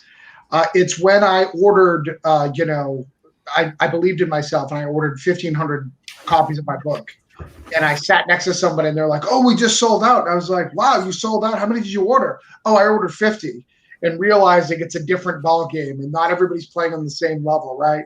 Some people's Kickstarters, literally that's all they print. They print 10 more for their friends and family and that's it. Where I'm in more of a long game strategy, building it up, but still needing to sell out before I make that trade, you know, because I don't want to have tons of copies when I have the trade, because I can just go to the trade.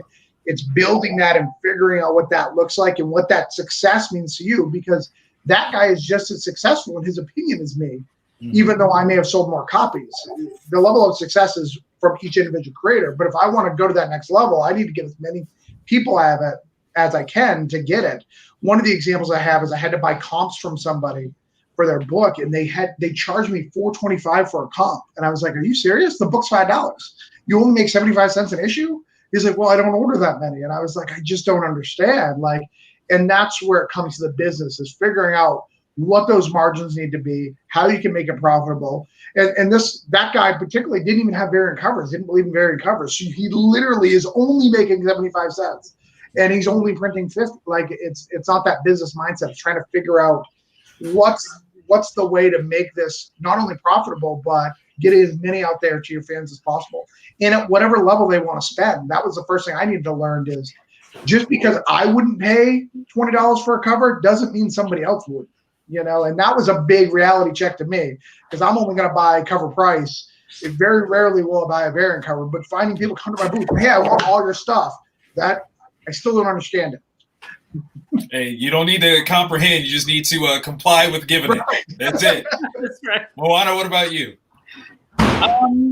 I guess I would kind of say, like, it was a bit eye-opening when we first started, like, just understanding the background that goes on with creating a comic, all the different roles that come into it, whether it's writing and penciling and inking and coloring and lettering. And then, you know, if you even make it that far and your project is coming together, then grappling with how you're going to pay for your print costs, right? Because this is before I was onto the Kickstarter game, and, you know, understanding how to leverage that to help you along. So for us, like, we put out a ton of money for issue 1.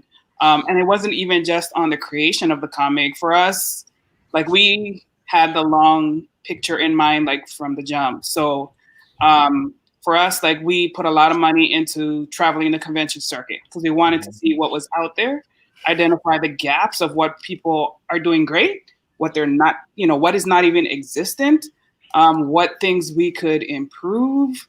And so for us, like, profit and loss, to me, it's like, it depends on what part of the game you're talking about. Like, am I making a profit on my book? Yeah, probably. Am I making a profit overall on all the things that we invest? Probably not yet, you know, but that is the ultimate goal. And to have that kind of resilience to keep going and keep eating those things, right? Because I just see them as investments. Like, they're not necessarily bringing things back to me yet, but once those things are in place, you know, it's gonna, you know, it will bring back the rewards that we want. And to consistently be able to do that, you know, you just gotta have that grit, right? Like, that we all do here. Like, we're in here, we're committed, we're passionate, this is what we're doing. And then also being a continuous learner along the way, understanding when you have to pivot because something's not really working that great. Maybe we got to try something else. So one good example that we're doing is, you know, we're trying to build up our YouTube channel so that we can not only highlight and collaborate with other independent creators, but just, you know, the overall fandom too. Like, how can I bring other people who don't even know about the Black indie comics community or the indie comics community in general? You know, how can we bring them into our sphere and get, you know, in a way, educate them? Because that's really what good marketing is educating people, getting them, you know, excited about something, learn about new perspectives about it. And then, you know, ultimately they're going to want, like, okay, so you're doing this. This is great. I love what you're putting out. So what do you have for me to buy? You know, so understanding those things is a big part of this business. Absolutely. Imani? So the question was, when did I... Can you hear me now? We can't hear you. We lost you. Sound wise. Hold on here. Let me play with all the buttons here. It might be Mike's fault. Mike then came in here. I can hear him too. I can hear him too. And he's changed his mind. Actually, Watson's like now. Can you guys hear me? voice. Yeah, we can hear you. That's weird. I can't hear anybody. Mike broke something. He done went in here and broke something. Imani's on mute now. Look, I can't even hear Mike now. Man, Mike done broke everything. Look at him touching stuff. He broke everything, including my heart. Can you hear me now? Yes. That's better. All right. I think Mike was trying to get back at me about that Carla thing earlier. That's fair. Funny. That's funny. When did I know it was a business? That was a question? Yeah. That's kind of I think I've always gone into it knowing it was a business. Mm-hmm.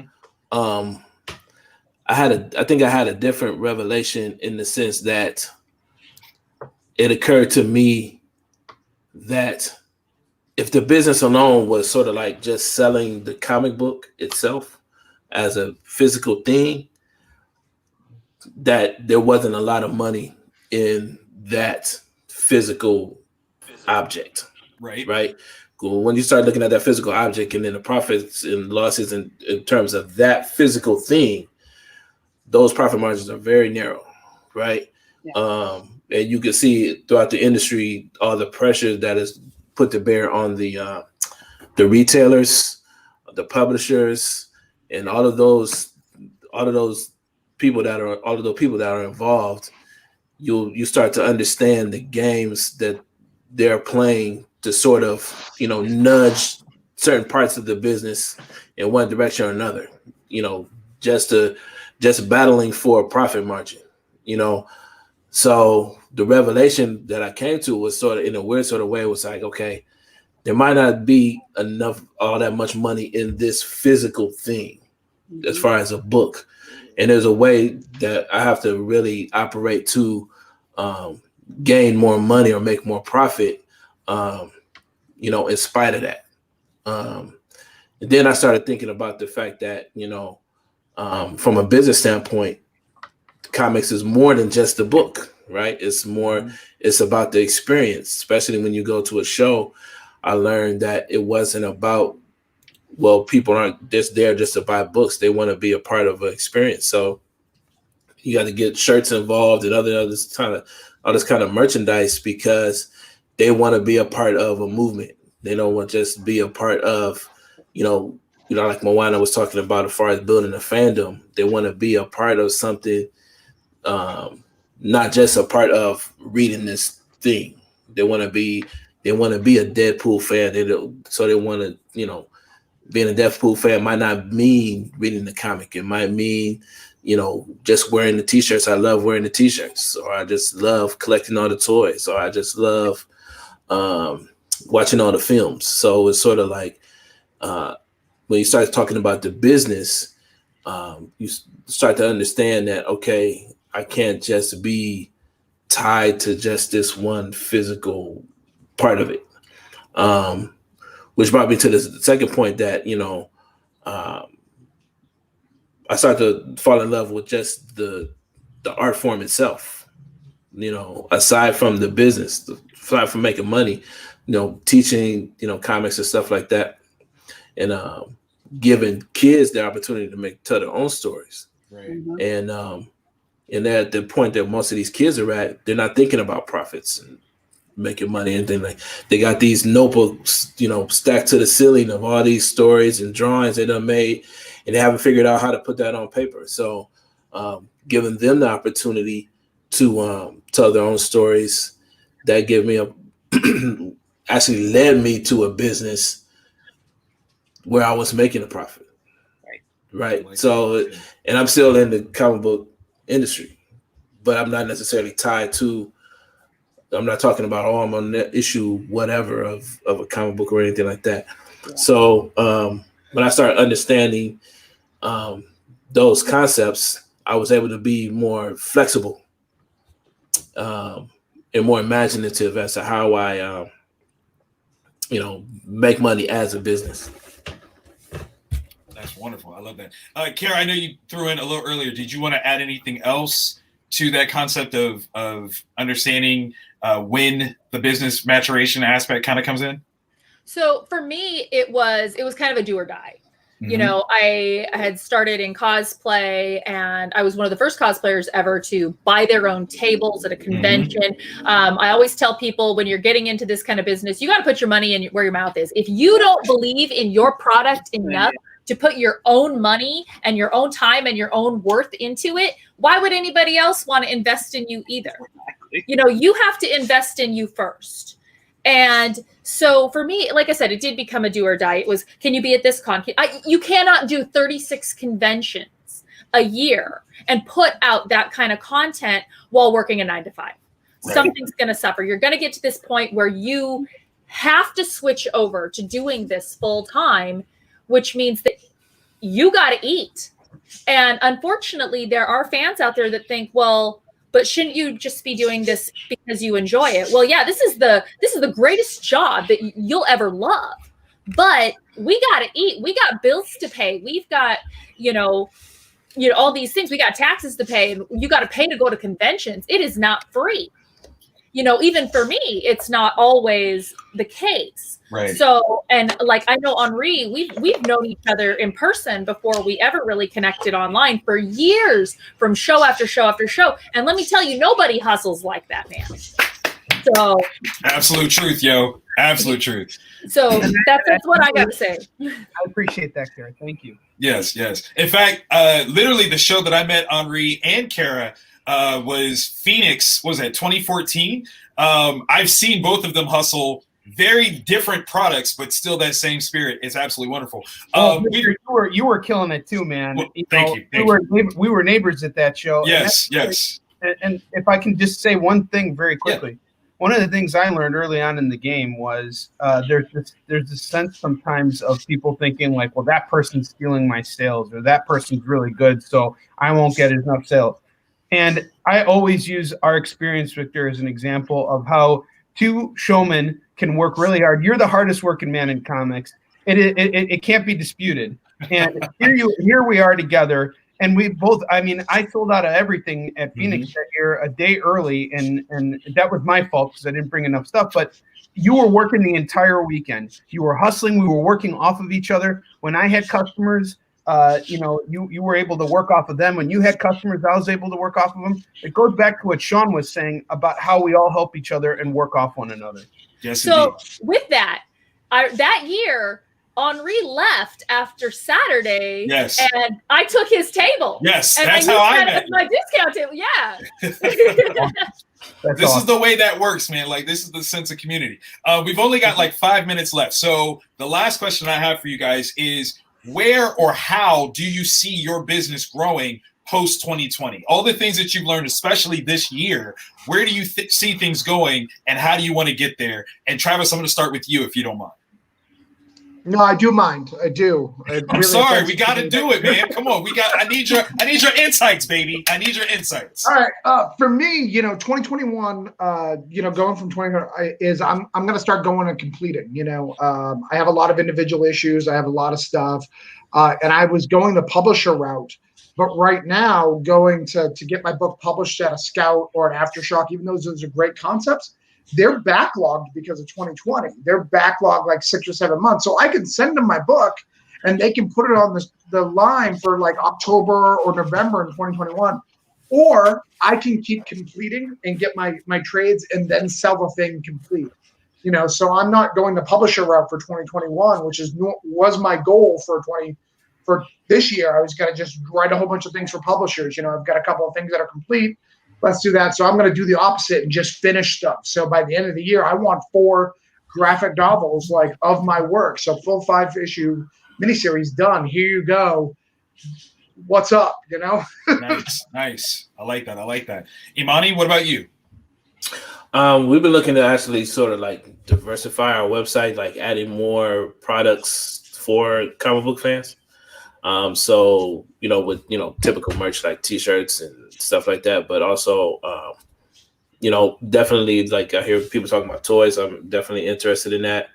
Like coming up with some type of, Funko type of collectible, item. So that's where we're at right now. And then adding, more creators to the site. Of course. Moana? So for us, we are building out our YouTube channel to kind of focus on the collectible statue angle of stuff, and to bring more people into our sphere. And then also, I'm hoping to have a Kickstarter here in the last quarter for my podcast, and through that, I plan to incorporate some of the other ancillary things that we do, where we offer up like guest spots or co-host things, fun stuff that, could be fun for people, sponsor spots, so that if you want to get, have your business mentioned on every episode, or if you want to come on and be a guest on the podcast or on the channel, and perhaps we have like some kind of special exclusive or a discount or something for the viewers who tune in, just trying to think creatively and outside of the box of how to build community, but also keep the business moving. I like that. Kara? So we are expanding. We've got our next book that'll be coming out in 2020 outside of Fire Bitch called Unstable Frequencies. And we're working on music. We've got, I just put out an EP with my calendar, and we've got a full album that'll be coming out with Fire Bitch based on that book, as well as expanding my Patreon to include more art, comics, and music. So we're kind of hitting all of the points. We've got music, comics, cosplay, because it's all entertainment and all encompasses. And so, yeah, we're looking at having more books, music, art, everything. That's brilliant. I love that. Henri? So I have a dealer outfit, and I am now on the Comic Book Shopping Network, and I have been getting a lot of demand and popularity for having independent, self-published, small publisher books on my rack. So I'm going to be focusing on building out that business year-round, and I'm also working on transitioning everything that I was doing at conventions to the internet. And I still will be going to conventions, assuming that they're held and that they don't get canceled at the last minute and I don't lose money. And I'm continuing to learn from all of my friends, especially Kara. Kara has been a huge inspiration for me this year, just seeing how she's hustled, seeing all of her incredible crowdfunding campaigns. Travis, you too, man. You've been a huge inspiration to me, just seeing you like working it, and really, you got a really strong sense of, what you're doing. Imani, Sean, Moana, I don't know you guys, but I think this is what's so great about what we're doing right now, is that this is how we get connected. And this is the only place you can connect, because when you're at a convention, you already put your money in. You just got to go in and pull it out. Just like what Kara's saying, you got to pay to play. Here, you don't have to do that anymore. So now we have more time to connect with each other. We have more time to learn from each other. I think this is a beginning of a new frontier, and we're going to start to see self-published, creator-owned books really build on in a way that we've never seen before, in a way that's never been done before. Absolutely. And last but certainly not least, Mr. Sean Mack, bring us on home, bro. Kind of, Kara pointed it out earlier where she said, you gotta, if you believe in yourself, you got to put your own money in. And while I celebrate the fact that we've profited well off of the comics line and things like that, contrary to what a lot of people would say, my biggest investment so far has been this action figure line. I mean, I've put tens of thousands of dollars of my own money into it, and the payoff that I'm looking for, and the turnaround for the launch is, I'm looking to triple that, to be honest. I've paid the front end cost. I've covered the front end cost for a lot of creators outside of myself, because as I've done with everything with Short Fuse, which I always throw out there, the funniest thing about Short Fuse is we put out over 70 comics. None of them are mine. They're other people. They're other people's, and I promote them like they're mine, and I help out and I do things like they're mine. Because I want everybody else to be successful. But my stuff is coming. But with the action figure line is another thing. The goal with the action figure line that I keep trying to hit home for people was that I see an opportunity as far as whether it's conventions returning or just selling product in general, for creators to expand their product offerings. And while we produce comics for other people and we produced action figures for people, most of this has been customs. And right now we're doing official action figures with the goal of mass production. And I want to be able to have all creators be able to come and say, Sean, can I be a part of this action figure line? And we say, yes, you can. Here's how you get in. This is the discount you're getting for being in, and you don't have to spend the $19,000 that you do if you made your own action figure on the front end. You can come in on the back end with us, and we can get this going together. And it's basically putting a model together where, my focus is being where everybody can say I have my own action figure at a quality price point, at a good price point that they can actually sell and make a profit of. So that's a big deal for me because I've spent a lot of money over the last 4 years putting into it. And beyond that, similar to how we did when COVID came out, we had our highest growth as far as online sales. Because one thing I always preach is that your online stores are open 24 hours a day, 7 days a week. So for the people that do conventions and sell, thousands of comics, well, if you transition that marketing online, you can sell the same amount without having to be at a convention. 24/7 around the clock. I agree with you. Right. So my focus is maximizing our online sales because we had our largest year this year with COVID and everything.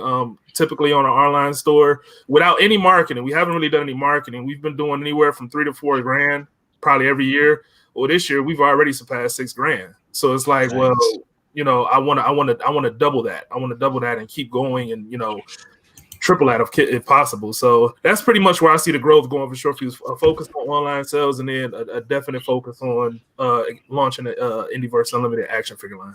I love it. Ladies and gentlemen, you see where the future is, where it's going. You want to be a part of it. I want to thank everybody for coming together in this conversation. The business of comics.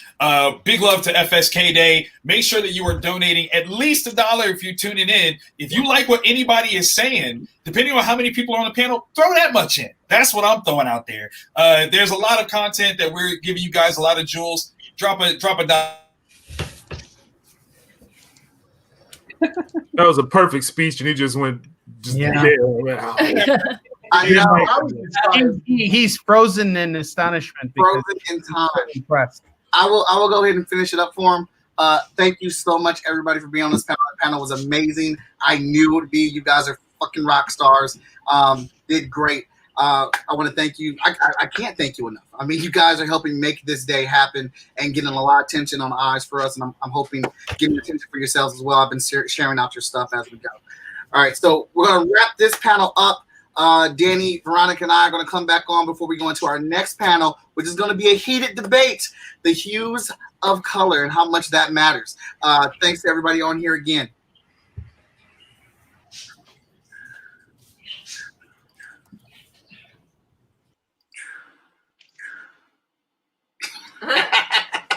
All right, D. Coop. So I was bringing this up for everybody. So Danny Cooper, editor-in-chief, also mathematician genius, has fixed our total. We're at $255 right now total.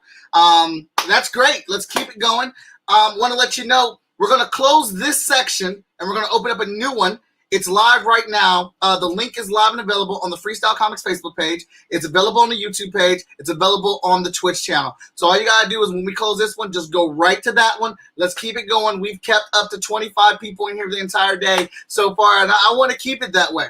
But StreamYard is going to cut off and stop recording at 4 o'clock. I mean, at the 4th hour, and I don't want to lose any of the footage. So we're just going to start off with a new one here in a couple minutes, and that's already established. Now, in case you did not know, the auction, the art auction, is live right now. Danny, can you hand me those pieces right there? All right, so we're going to be adding artwork up here. We have a link that I've been posting in here. All right, let's see here. All right, so this is a 5-piece Avenger set drawn by me, inked by the infamous Corey Hubble. I'll get into the story of why this was created. Because it's a good one. This is $50 a page. And so we're going to mark that up to $200. Yeah, I know I said 50, 200. One page you're getting free because one of the pages is damaged. But this is the original artwork. So we got that up. All you got to do is put on there that you're bidding for the $200. And that bid will go until 4 o'clock today. Whoever gives the highest bid, it's going to be yours. You get the bid on it. And I'm going to put the link in here one last time for y'all, so you can go check that out. Art auction is live. And we're going to be throwing up plenty more arts. So Mike, I know there was a question that came up of where someone could get one of these hats. They are $24. That covers shipping costs. So if you are interested in one of the FSK black and white or blue and white trucker hats, definitely let us know if you make your donation. Make sure that you include in there that you want the FSK hat. Yes, excellent. All right, so I just put the link on Facebook, on Twitch, and on YouTube. Click that link. You'll see the whole piece together. And then you'll see I took a snapshot of all 5 of them, kind of like fanned out. So go ahead and put your bid on that. We'll be putting up some more pieces. Veronica did an original watercolor marquee piece that we'll be adding there and whatnot. And we got some trading cards that she did some watercolor work on as well. Lots of stuff that we're going to go. We're really getting things popping. And on the new one, I got all the links available in the actual, the post. The post. So when it gets posted, all your links will be there. Remember, if you donate it, go ahead and hit the email landing site so we can get your email and get you out your digital packages today. All right, hold on 1 second. Come on, I got you twice. I'm about to close this one. I sent the new link. All right. Boom. All right, so this has been great so far. We're doing good. I'm going to shut this one down. I'm going to immediately start the new one. Come back. We got the hues of color coming up next. Thanks, everybody, and I'll see you in like exactly 2 minutes.